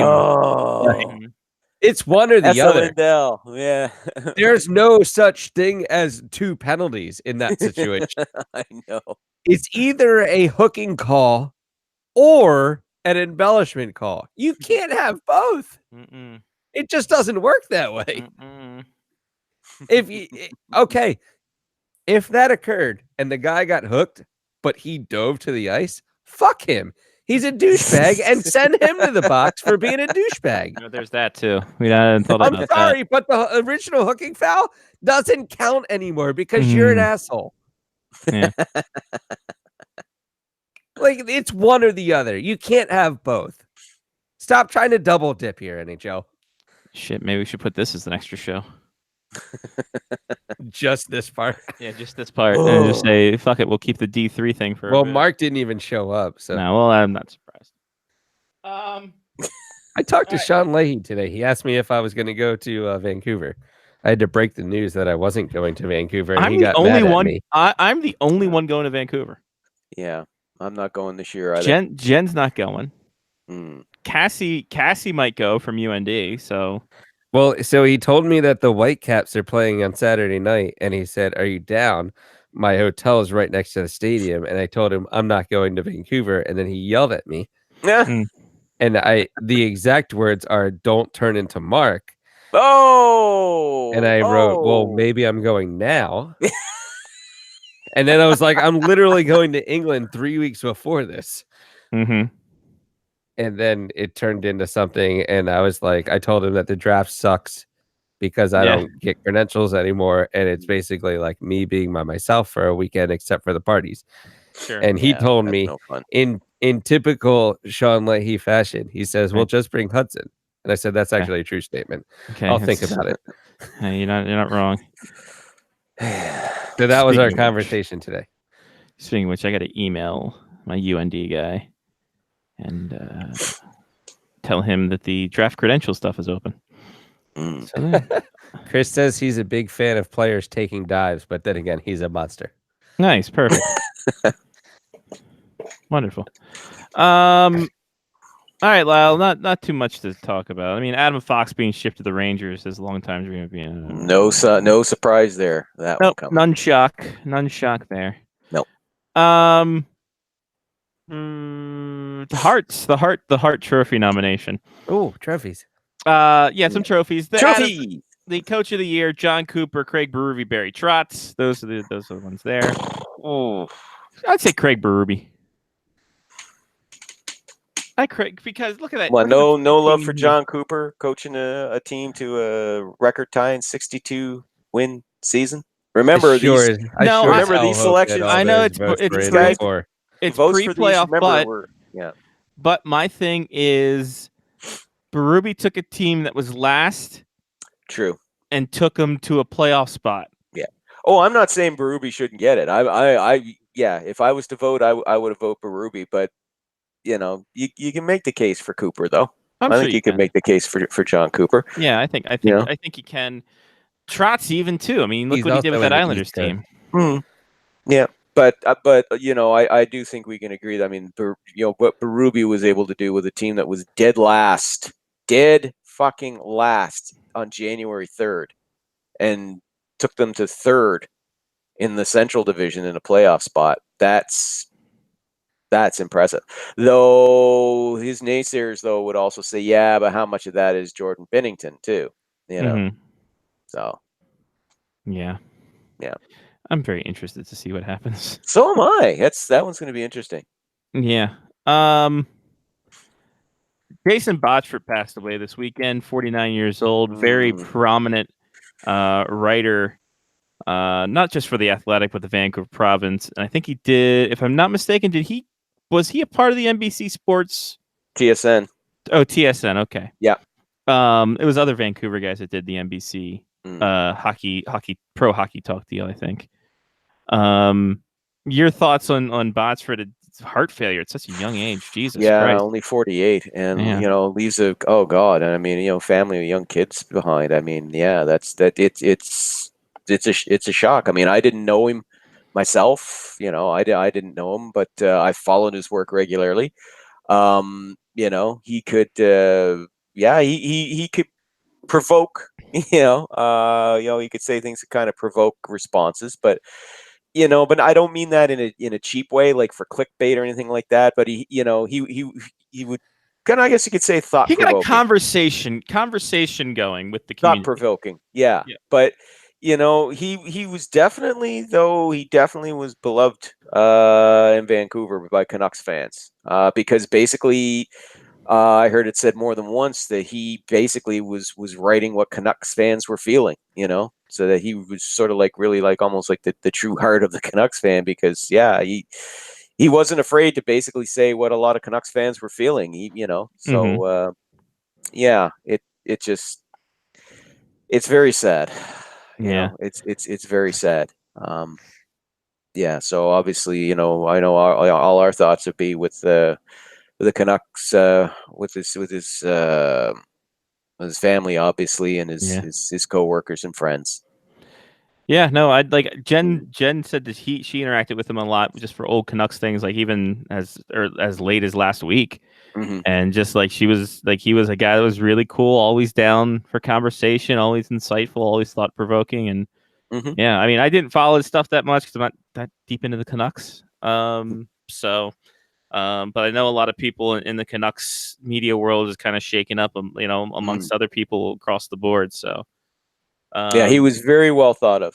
Yeah, in such a short period of time too, as well. So, Well, like I said, I do remember him coming into the scene with the Canucks. It was back around 05, 06 that I started really becoming aware of his work with the Vancouver Province. And I've you know, because you know, my line of work, I have to, you know, follow the media and all the NHL cities. So I got to know his work, and sometimes he'd write something where I go, and sometimes he'd write something I go, hey, you know, that's you know, he could make you think, even if you didn't agree with him, but you could at least kind of respect where he was coming from. Yeah, and he used to do the segment that he used to do on TSN was the studs and duds sort of thing. Each week, sort of like which players were performing well, which ones weren't. And even in that one, sometimes, yeah, he could, he'd mention a player who he'd consider a dud, and that might get some, that might raise a few hackles, but he wasn't doing it just to be a jerk or, to kind of get clickbait or ratings. He just, he had an honest opinion, and he would back it up with facts. So, yeah. There we go. Get that out of the way. The team. Oh, we didn't even mention the other candidates. Christ, we went to coaching. Speaking of the Canucks, Elias Pettersson, Jordan Binnington, Rasmus Dahlin, Calder nominations. Pettersson. Pettersson, yep. This one. Yep. Yeah. No knock against Binnington, but who knows you're only what looking people at a can half say. a season. You're only looking at a body of work of half a season with him. Yeah, but that's what Sean said. Whereas Pettersson and Dahlin played the entire season. That's true. Binnington could get the Jason Spezza rub. No, but Sean and said, that is the Sean rookie said theorem. That the rookie theorem is that a rookie that comes on in the second half of the season wins the Calder Trophy. That's what Sean said. Okay. And we all know rule number 1, Sean's never wrong. Sean's always right. Yeah. Nice to see that Scotty and I are in agreement with that one. I think Binnington could win this one. In all honesty, recency biased. Recency bias going into that. Again, it's the same thing with Berube. You take Jake Allen out of there, you put Binnington in there. Yeah, I know. That's what I'm saying. I mean, it's it's like, yeah, it gets into play. But again, Pettersson and Dahlin, I have more respect for what they've been able to do because it's a full season of work. They played the full season. If Binnington had been there, even if he'd come in November, I would still say, yeah, sure, But you remember things, Lyle. It's true. Stupid memory. Yeah. Here, let me put a crayon in there. And, yeah. I mean, you remember the whole season. A lot of people remember what you did for me lately. Yeah. True. But I still think Pettersson's going to get it. I still think Pettersson will win it. Yeah. This will be the true test of the Sean theorem. It will be. And when Jordan Binnington wins, we'll be like, well, if he Binnington wins, right. then I'll be like, okay, well, I'm going to keep that in mind for every future Calder nominee after that. Oh, did you come in the second half of the season? There's your winner. Spezza wins again. We'll be fine. Yeah, it'd be amazing. Jason Spezza never won the Calder Trophy. Just wait. He's waiting. Jason Spezza is the only one that's been in every running for the Calder Trophy. For the past 18 years. It's been really weird. Yeah, it's because Sean Leahy keeps voting for him. Well, he's in. The Hart Trophy, of course, Nikita Kucherov. We could see that. Sidney Crosby, he had a great season. We could see that. And, of course, another great MVP candidate for a team that he took very far, Connor McDavid. Again, he had a good season. It's not. And without Connor McDavid, where would the Oilers have been? The whole Still not a playoff the team. whole thing about the Hart Trophy, if you look at what the award is for, the player designated most valuable player to his team. Mm-hmm. So, in other words, if you think the Edmonton Oilers were bad this year, imagine how much they really would have sucked without Connor McDavid. Look, Connor McDavid was still third in scoring on a team that was basically him and Leon Draisaitl. Mm-hmm. Okay. And so, I don't have any problem with him getting the nomination at all. I'm a little surprised. No offense to Sidney Crosby either. Crosby had a hell of a season. And yeah, maybe without him this season, maybe the Penguins might have missed the playoffs because, oh boy, things are kind of getting a little ugly with Evgeny Malkin there. He's kind of losing some of the love there, at least among some of the Pittsburgh media. Again. Yeah, he's going to the Kings. Yeah. But the guy that I think should have gotten the nod over Crosby, Patrick Kane.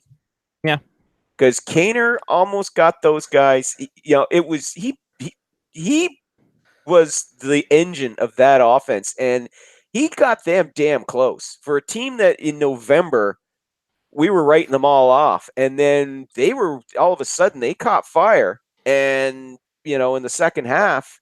Now, they ran out of gas during the final 2-3 weeks of the season, but Patrick Kane had a hell of a year. And I was kind of surprised that he didn't get a nomination. I wouldn't expected him to win, but I was surprised he didn't get the nomination. Kucherov, yeah. If he doesn't win it, there's an issue. Yeah. Again, So, regular season. Regular season, baby. Yeah. So Chris has a. He said he saw a great meme. The 3 Hart candidates have a combined 0 wins in the playoffs. Oh. Thank God the playoffs don't matter. In this year's playoffs, yeah. Remember, Kucherov played for. Kucherov does have a decent playoff record. I will say though that why isn't the Hart Trophy then like the Masterson Trophy? Why isn't there one nomination from every team? Let every team decide who their best player for that season is, and then the vote from voters there. Vote for it. Yeah. If it's the best player to a team, Mm-hmm. right, in the regular season, let every team decide. And then the writers can choose from 30 players. 31. 31. 31. Sorry, Vegas. 21. Sorry, Jack- Vegas.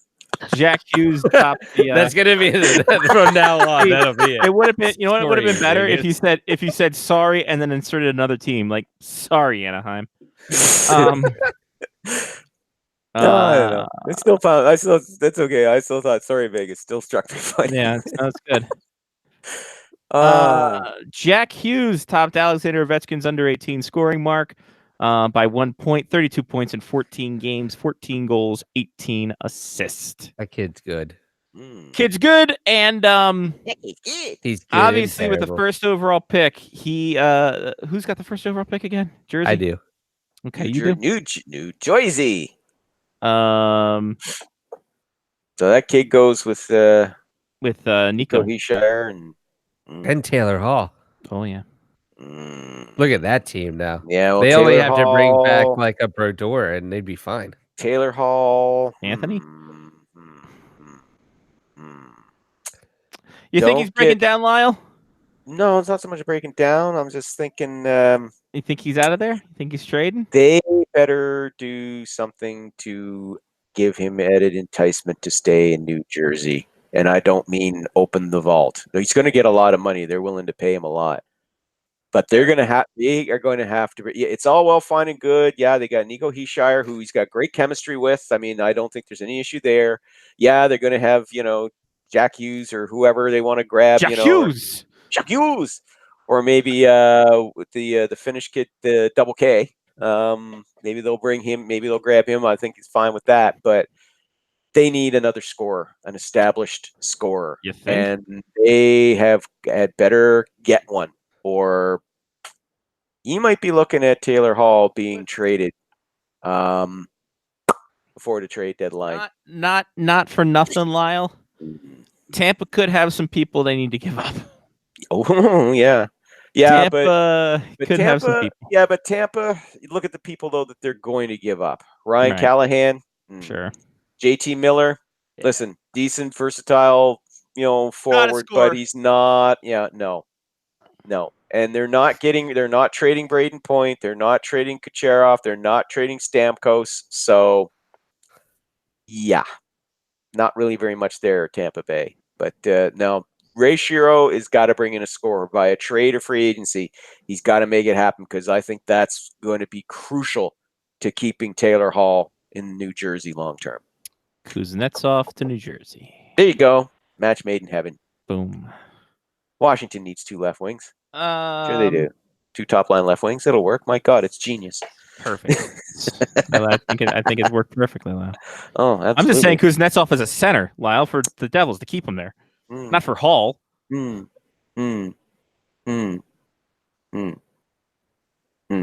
they gonna get back Marcus Johansson?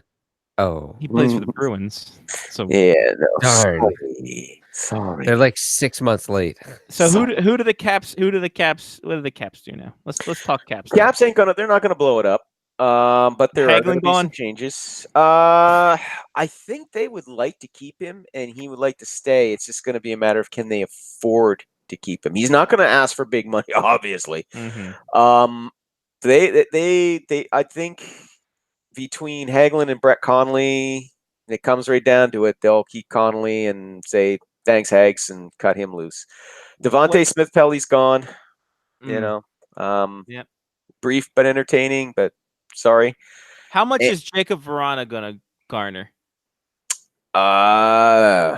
Well, I mean, 'Cause he's part of that new core. oh yeah, and well, you got to figure it's definitely going to be north of 4. Yeah. Maybe closer to 5. It's going to I'd be say interesting. he'd be under Tommy Wilson. That one's going to be interesting too. I don't. Do you try and lock him up long term? But for say you get him for like say average of 4.75 mil, but it's kind of either front loaded or back loaded. You know what I mean? Where he's going to get more at either end. You know, on a long term deal, or does his reps say no, we will go with a short term one and hope to cash in on the bigger bucks in 2 years' time. So that one will be interesting. But yeah, it's going to be north of 4. I mean, my God, if GMBM can get him from under 4, oh, well done. Like seriously, well done.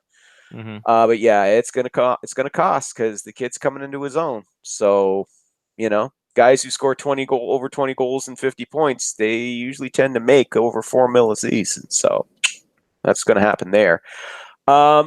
I think you might see a little shift up there on the blue line because there's talk that Matt Niskanen could get moved this summer. He got a little modified no trade. He's got a 10-team no trade list. But you can move him. Yep, you can move him. He's got a 10-team no trade list. That So gives you 20 choices. Oh, that gives you a nice 5.75 to work with too. Yeah, but there would be teams that would be willing to take that to get absolutely. to get an established top 4 defenseman with playoff experience like Niskanen. Absolutely. I don't think he's untradeable. I don't think they'll have any real difficulty moving him, especially since, they can't really afford to take very much back. If they move him, it's to free up money so they can, afford to re-sign Vrana and Connolly. Mm-hmm. Yeah. Which Connolly, I think 2 mil would be for him. You might need to go a little higher than that, but yeah, I could see it in that range. So basically, what you're saying is Burr is done. Burakovsky is Stu Gotts out of here. I think he's going to get traded. GMBM was patient with him because there was interest in him all through this season, right up to the trade deadline. There were teams interested in him. Vancouver kicked the tires. Montreal was said to have interest in him. There were not just the 2 Canadian teams I can think of. There's talk of, in Edmonton, you've had a couple of scribes say, listen, the Oilers should look at getting him. With his speed, he might be good because that's the whole thing for Edmonton right now.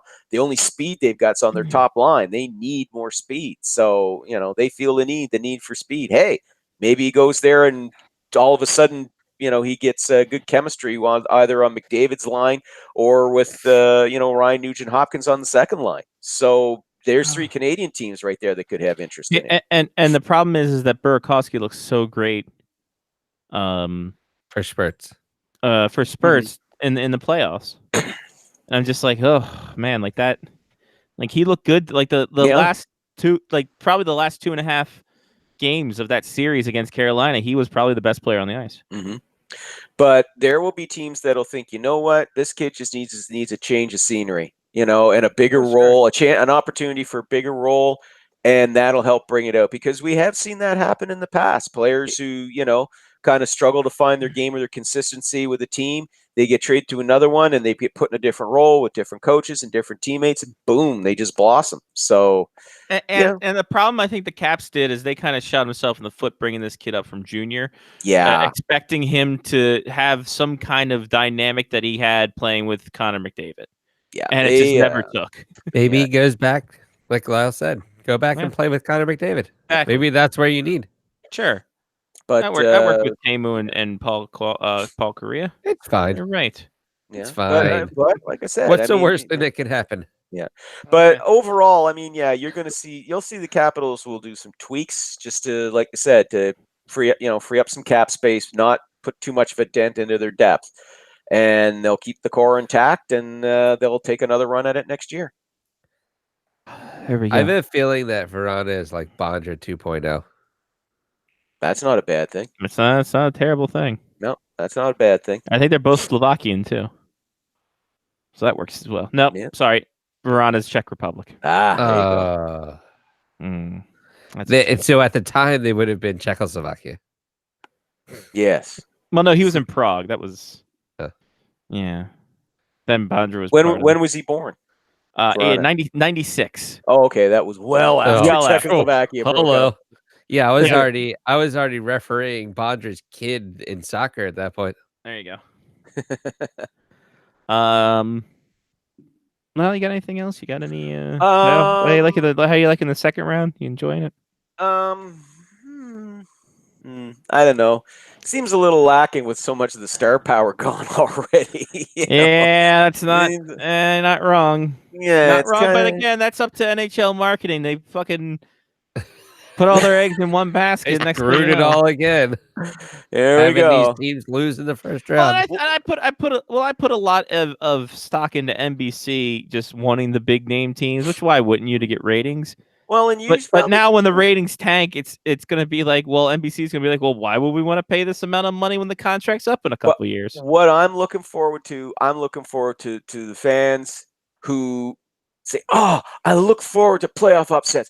Oh, wouldn't it be great if we had a year where all the top teams got knocked out in the first 2 rounds? That'd be awesome." And then you watch, we'll get into the conference final and the Stanley Cup final. It'll be 2 teams. It'll be like Carolina versus St. Louis, and people will be like, "Oh man, this is the worst Stanley Cup final ever." Worse. No, it's not. It's Carolina, it's Carolina, Colorado.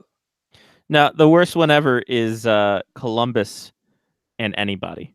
Oh. I don't care what Western Conference team you put there; it's not going to be great. Columbus and Dallas, because why?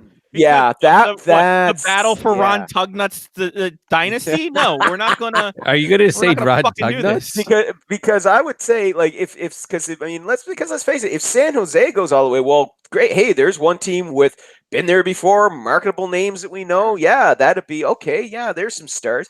If Colorado makes it, hey, they got one of the most exciting 20 years top later. lines in the league. Nathan McKinnon, finally, Nathan McKinnon on the national And stage. everyone loves where he Kale. belongs.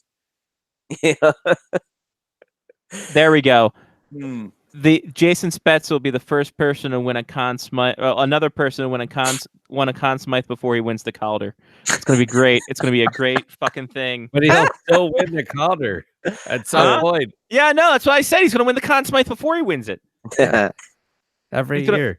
That guy. Every year he's in the run. Oh, and very, very quickly, guys. I'm going to say right now, What? I think PK Subban is getting traded this summer. Holy shit! Oh, wow. I believe that is going to happen. And let me tell you very quickly why before then we jump on to the other segment. Because GM David Poyle of your Nashville Predators, not happy with the way his team played, not just in the playoffs, in their very, very short first round playoff series, but during the regular season, especially when they were in the bottom third in offense and had the worst power play of both the bad power regular play. season and the play. Their power play in the first round, 0.0.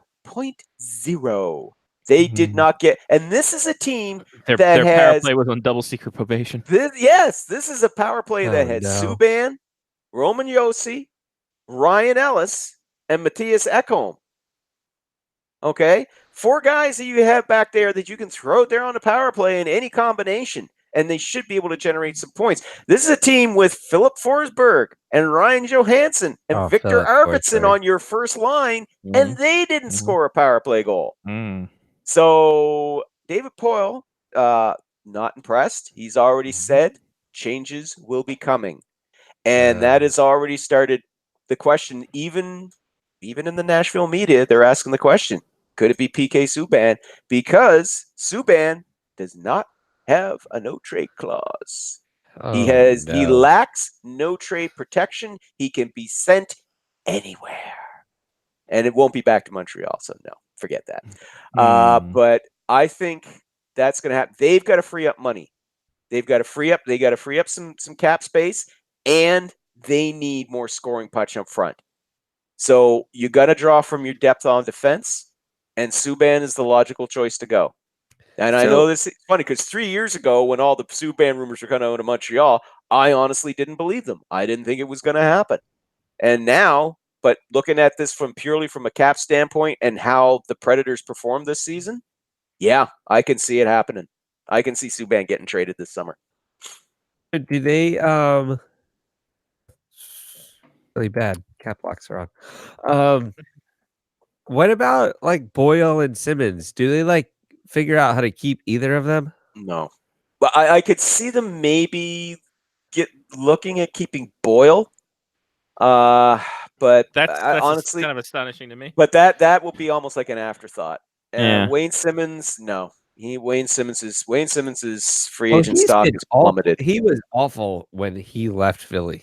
Yeah, but he was still suffering. I'm telling people that he's still feeling the effects of that offseason pelvic surgery he had. Mm-hmm. Because that's one of those type of surgery. It takes longer than one season to get to fully recover from that. Because you're talking surgery on your pelvis. You're basically relearning everything. Yeah. Now, next season, I think we'll see a good bounce back season from Wayne Simmons wherever he lands. I think we're going to see a bounce back season from him, but this is going to hurt his free agent value. The decline in his play. So I don't know. I don't see. I could see Brian Boyle maybe, but I wouldn't be surprised. That would be almost an afterthought. Their big move is going to be, like I said, and it wouldn't surprise me if Subban gets traded for a scoring forward. Mhm. So it could be a 1-for-1 deal here. We just had a good conversation on the top chat that Boyle was Chris's favorite Ranger 5 seasons ago, and I said justifiably. I said he had a great mustache, and he says the best. But he played really well for the Rangers during that run to the Cup final. He was fantastic. Oh God, yeah. You couldn't miss him, and not just because he was so friggin' huge, but just how well he played. You know. Mhm. But he also wasn't one of those guys that like garnered a ton of minutes, but when he was on the ice, you knew he was on the ice. Yep. And here's the thing, though. I would not be surprised to see him back in New Jersey next season. He really fit in well there. There was no hard feelings. He got traded. He knew he understood the reason why behind it. But I would not be surprised to see him, back with New Jersey next year. He won't be a big contract or anything like that, but yeah, I could see him getting a 1 or 2 year deal for a reasonable salary to return to New Jersey, where he can step back into a leadership role there again. Yeah, I can certainly see him going back to Jersey. All right, guys, are you ready? Oh, it was Bond ready, son. Oh no! Ladies and gentlemen, your boy's back in the fold. Here Mark come. just told us to fuck off this week. Yeah, Mark just said, "I'm in England. I'm 8 hours ahead. I see the future. Go fuck yourself." Oh, he is in England. I didn't realize that. I forgot. Yeah, no, that's why What? we I did- should know. I'm his forgot brother, your own but I brother don't care is that in much. England? How Yeah, yeah, listen, no, it Sean shit happened. Leahy forgot Mark was in England. He thought it was Johnny. well, Yet. Johnny, Not we yet. did it. We did a show before the show. We did a show before the show about this wonderful soundtrack and this wonderful movie right here, D3, The Mighty Ducks. You can get it on Patreon.com/Faceoff Hockey Show for the $5 Rod Langway tier. Mighty Ducks 3. Do you know when it came out, Johnny? Do you remember? Nope. About 2 hours ago No. when I mentioned it. No, you said it was 1996. okay, can I take a guess? Please. I was going to say 97. 1996. October 4th, That was 1996. close. Opening night for the NHL. Oh, fuck off. In really? 1996. Wow. Oh, you're going to do a swerve, though, and vault us ahead 10 years to 2006, aren't you? 1996. This is after Shit. No, I do Colorado that, Avalanche. Lyle. I go to No, I go to wheelhouses. The Colorado you Avalanche. Are the new host of Mysteries at the Museum, Johnny. The whole listen. The entire time we're out here. We out here doing this, Lyle. We We be out out here doing in this joint. Mhm. We be All out up in here this making thing. tings happen, Lyle. I'm gonna have to pee again at some point. Well, obviously, I hope so. It's makes me, I mean, would this feel is better if 3 you did. hours of me I would drinking. feel at this better if point. you did. Got a bladder the size October of a wall. 4th. Interesting. October 4th, 1996. So this premiered. This premiered when things were happening. 2 days later, October 6th, 1996. You know what happened then? Nothing. That was 10 years. 10 years before the Anaheim Mighty Ducks would make their appearance as they brand changed it from the Mighty Ducks of thank God. Anaheim to the Anaheim Mighty Ducks. October 6th, 2006. Anaheim there we Ducks. go. I Los knew you were doing Angeles this swerve. Kings. You were going to do this. I had two things to go. I could have went with Avalanche and Blues. October 4th, 1996. It would be the two teams that played against each other. They're still in the playoffs. That one would have been interesting, though. Or No. go to this. That's okay. No, that's okay. No, I'm just saying. This one is just as bullshit as the other one. So okay, so Believe it's, you me. so it's Ducks versus who again? Ducks versus Los Angeles Kings. Los There's only Angeles two of us, which Kings. means I have to pee really fast. All right, go piss. Go pee. Go. Lyle and I will talk. Go. We'll talk. We'll just banter. We'll talk. Just go outside. It's warm enough. Go outside. Yeah. I am going outside. It was still light the last time. Wonderful. So Johnny's just going to go to the sliding door there and take Yeah. himself a piss. Yep. It's And have okay. a- Just when you have company over, just warn them not to go wander around behind the propane tanks. That's all. Yeah. Exactly. Yeah. So yeah, Yeah. the draft credentials open today. I just looked at that and found out. So I I had to literally email the hockey AD for UND. Mm. I'm like, listen, Cassie and I need to go. Jen can't go. Just get us in there because we've been fucked before. Oh man, yeah. No, I would love to go to Vancouver, but not this year. Where is it next year? We don't God know. damn it. We don't 'Cause- know. Okay. If I hope to God it's in Winnipeg because then that cuts down. Oh because man, You know what that would do for that me, would be Lyle? sweet. It would be not only sweet because that cuts down a flight for me Yeah. and a car for me. Yeah. I'm just gonna drive up. Just drive. Yeah, exactly. Or I can. Whereas me, it's just one stopover. In Toronto or Montreal. Toronto, Montreal, and then boom, boom into Winnipeg. That would be fantastic. But I don't know if it'll be another Canadian city. God, it'd be great if it would be. Well, it really depends my on who- passport's still good, so I'm not worried about that part of it. You know. Right. But I like I said, I am angling to look at next year. I got house shit that I'm taking care of this year. Like straight up, guys. I'm doing renos. Doing and shit, big renos. HGTV Lyle. Yeah. Well, half the interior painting's done for April. you go. Yay. All right. I'm So starting on the basement floor this weekend. Are you renovating the Cow Palace? Yes, I'm renovating the Cow Palace. Yes, sir. All right. anyway. So this is the first game that the Anaheim Mighty Ducks wore their word mark across their chest. They are no longer mighty, They're no longer mighty. but they are also bears. Ducks and Kings. Ducks Kings. Kings. Ducks and Keys. October 6th, 06. Johnny P, start us off. Whew. 2006. Ducks Woo! and Kings. Rob Niedermeyer. Board. Lyle. Oh, I'm going to go with the obvious and say Scott Niedermeyer. Board. Yes, sir.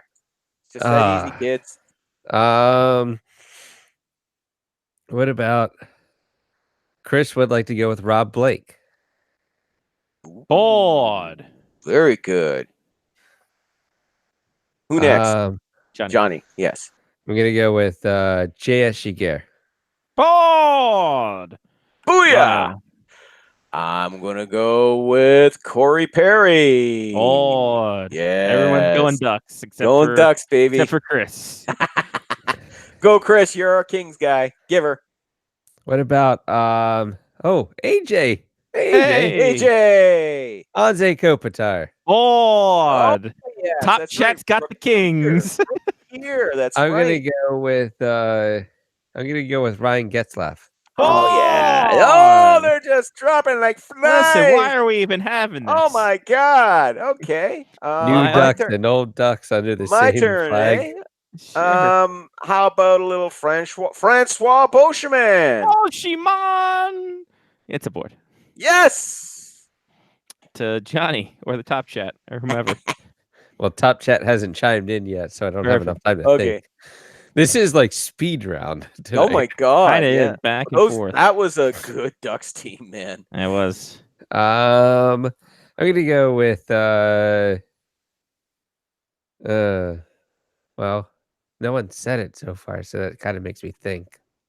Well, say it then. I'm gonna go with Timo Solani. Oh, yeah. Oh, You're thank back God. with them. Yes, right on absolutely. there. Wow. How That about that scared me though. That he might not have been on the team. No one had said it yet. No one had said him yet. You Andy can't pick the McDonald. same person. Top chat. Come on. Andy Ma- McDonald. Oh, Yes, it's just that easy, kids. We're dude, Soon though, we're running. gonna have we're gonna Hit run out on- of Ducks. hit We're on gonna have to hit the Kings. So both AJ and Chris have gone with Sammy Paulson. Oh, bought for Oh, both of them. Ring the yes! cowbell. Woo-hoo! That's a two for Tuesday, but it's Two for Wednesday. Tuesday. Wow. Well, it depends on when you listen to it. True. Oh no, I don't know.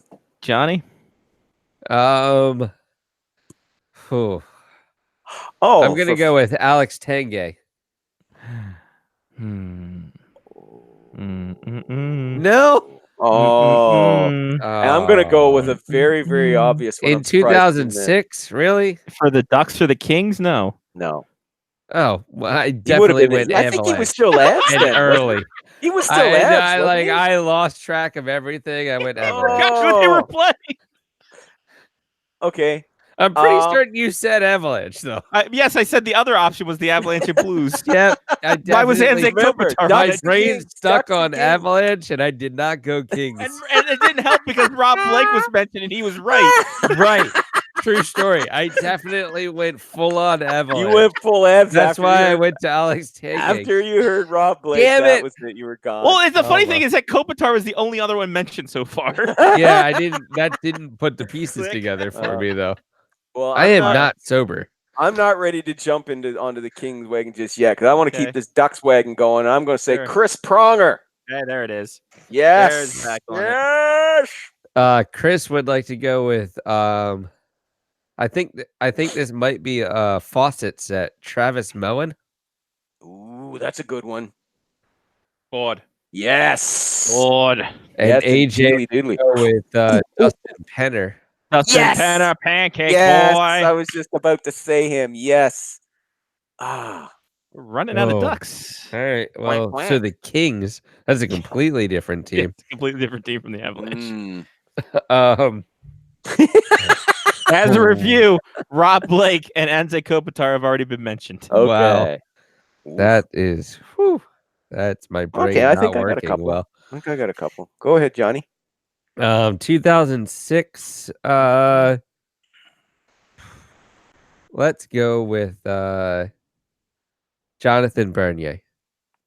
Oh, no, sir. Ooh, that was a good pull, No, though. sir. Good question. Good. Mm. If this was the first game of 2005, you would have been correct because he played those games in London, Damn it! Mm. but not this pull. year. All Cool, right. though. I like that one. Thank you. All right. I'm gonna hop on the Kings wagon here. I'm gonna say Dustin Brown. Oh, Dustin Brown. Who dat Brown? Yep, he's on the board. Yes, What can sir. Brown do for you? Johnny. I'm gonna go with Lubomir Vyshnovsky. Oh, there it is. Nice. Nice. You said the word of the day. Is it Lubomir or Vyshnovsky? It's Lubomir, as it is always. You've just won yourself a $5 gift card to go fuck yourself. Yeah! Dun, dun, dun, dun. Vyshnovsky with a goal and 24 minutes time on ice. Chris says that he hates himself for this, but he's going Sean Avery. Oh, Ooh, yuck. Yeah, bathe yourself immediately. Ew. by the way, Lubomir Vyshnovsky led all Kings in ice time, Mm. along with his goal. Lubomir's and Oleg's. My turn now, or I think it is your turn. okay. I'm gonna go with. I'm gonna stick with the Kings. Okay. Mike Camilleri. Odd. Yes. Good call. It's over to John now. Now I'm starting to run out of Kings. AJ would like to go with Ruslan Slay. Oh. Not on here. Sorry. Oh, He's that's a a duck. great pull. It was a though. quacker. Sure, Yeah. he was. That's Wow. just not done, I guess. No, not there. Mm. Jonathan Quick. No, sir. Uh, Yeah, a little too early for him. if it wasn't Bernier, God, this was This was kind the of that Kings time where go- the Kings this just was went the through Kings goalie by Transition. committee. They were every goalie. transitioning. God Wow. damn it! They were transitioning, Oh yeah. not just lenses. Yeah, Lyle to you. Okay. Kind of a blast from the King's past. I think he was still with them then. Matthias Nordstrom. Boy, he was Le Capitan. Wow. Yeah, El I'm starting to run out of Capitan, El I'm starting to run out of Capitan. Kings now. All right. Johnny. Shit back to the Ducks. AJ would like to go with Craig Conroy. Bod. Wow. That short time Craig Conroy I played know, for I'm the so Kings. I'm so used to him being either Blues or Flames. Is like, Yep. wow, Yep, that's he played right. right after the lockout. He played for him. That's right. Oh no. Wow. Sammy's favorite player. I don't know. I'm starting to fall apart at this point. It's okay, buddy. In You're life, You're not sober, and you did 2 shows already. I mean, in life. You're like my That's it. Well, you've done 40 shows already. 40 Who- years. God damn it! Who is this goalie? You're gonna be kicking your own ass if you did, both of you, when this goalie comes up. What about Daniel Bartholomew? I'm sorry. Oh, now you're just making names up. True. Well, hey, it could have been a Kings goalie. The fuck knows at this time. Right. Yeah, you're right. That's well, true. the only other choice I have is Fukafuji, but I don't remember who his first name is. Oh, Yutaka Fukafuji. Fukafuji-san. He could have played this game. He played this game, but he didn't. Let's be dead honest at this point. I'll tell you, he did not play this game. Okay, okay. Um, Oh, man. Still a couple kind of names out here. I think I might have Both one. sides of the ball. I think I might have one. who could have played on that Kings team?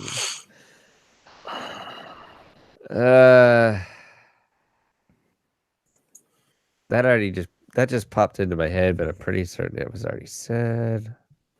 Say it anyway. Yes, Yeah. definitely was already said. Oh, okay.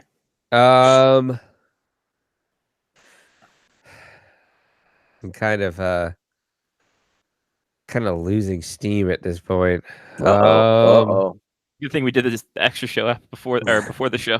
No, I would have been fine No. with the extra show. I'm losing steam on who I can think of that was on this team. Oh. And I don't want to choose the people that keep popping up on the top chat because they're not helping me right now. What, you mean Rogi Vachon didn't play? Yari again? Curry? Yes, he's on either of those teams. Pick one. The white or the red?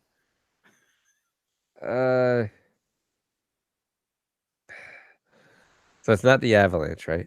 It's not, still not the Avalanche. Still not. 8 players deep. Still not the Avalanche. Wow. Daryl Sador. No, sir. All right. And you're starting to Yeah. drift back into your NHL 94 polls now. Yeah. No, that's real far back, but Yeah. I was hoping for the best. He was hoping for a return visit, like a lot of okay, these games. Make. Honestly, I don't have any more Kings, and I think I've got one Duck left. So Okay, what's your Duck? I'm going to take a stab in the dark and say Chris Kunitz. Bod. Yes. Wow. That's actually the new game show we're gonna play next. What's your duck? I'm gonna give you a description of either a player or a kind of duck, and we'll say what's your duck. What's Duck? So Chris asked the question if there was no love for Scott Thornton. Is he there? Bod. Oh yeah, there's the Bod poll. with the Scott Thornton. AJ is going to go with Jason LaBarbera. Oh no, sir. Good guess. No, sir. Oh. Chris says he thinks he knows the goalie, Mm-hmm. and it's relevant to a previous comment about him. Hold on, let me go back up then. Highly possible. Let me go back up. Highly possible. He made mention of Mike Yeo, Sure. people diving, Okay, no, not Brian really. Boyle, Maybe. refereeing, Probably not that. Arvidson, Probably not that. Simon, Brian Boyle, No, Brian Boyle. PK Subban, No, probably not that. and his brother Malcolm Subban. No, no. it wasn't What, did Malcolm. we talk about Malcolm Subban? No, I think Chris did on the top. Well, shot. no. So he Ah, did okay. ask if PK Subban was a better match for Vegas. Ooh. No, because Vegas, they got to shed salary big time. Big time. They are up Already? against next season's My cap God. already. Holy shit.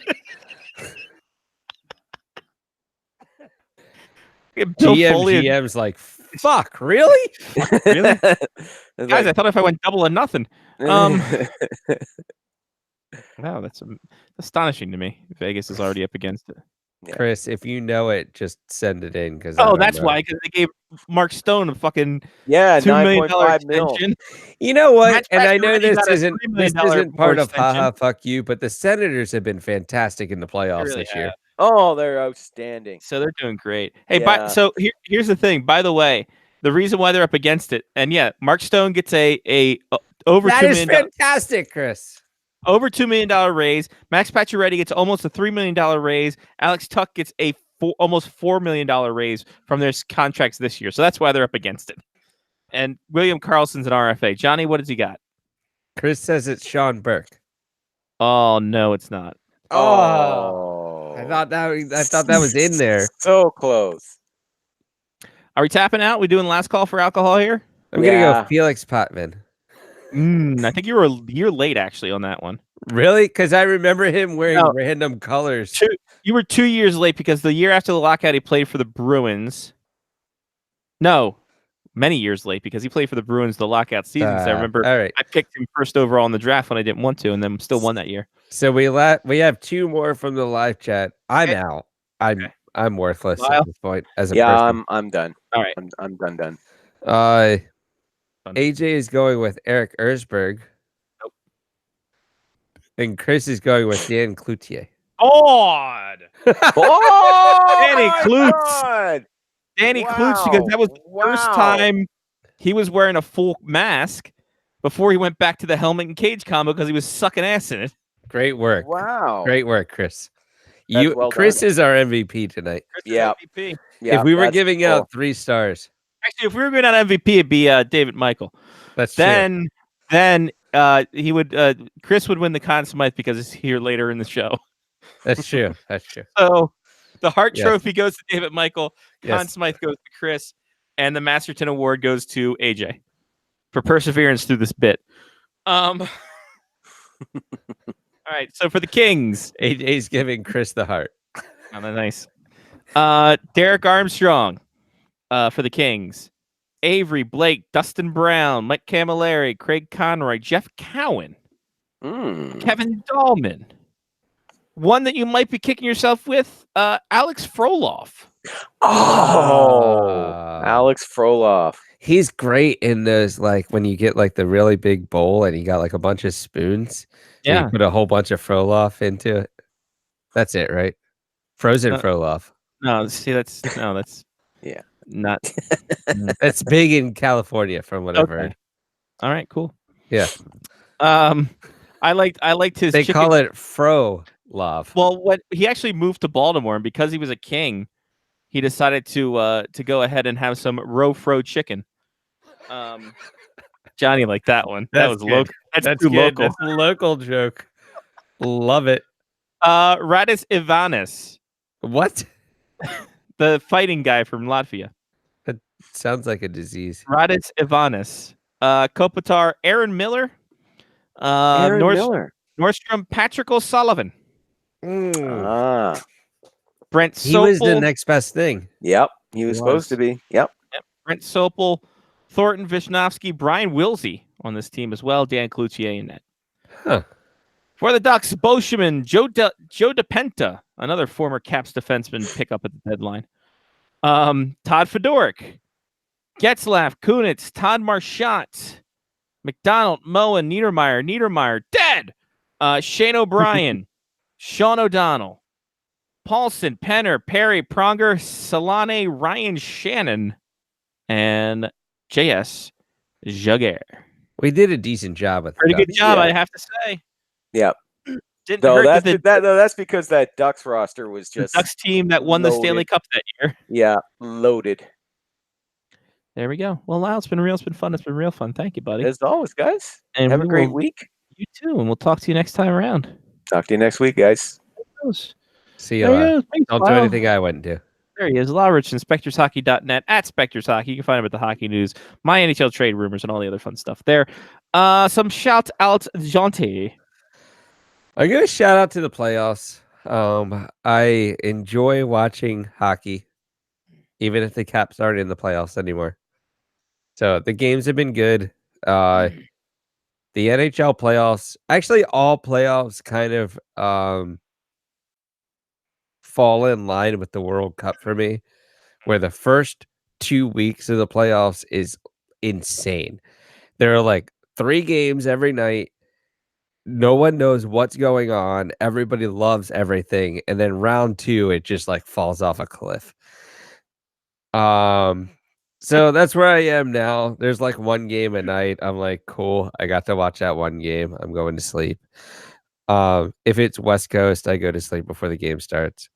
But yeah, I like the playoffs no matter who's playing.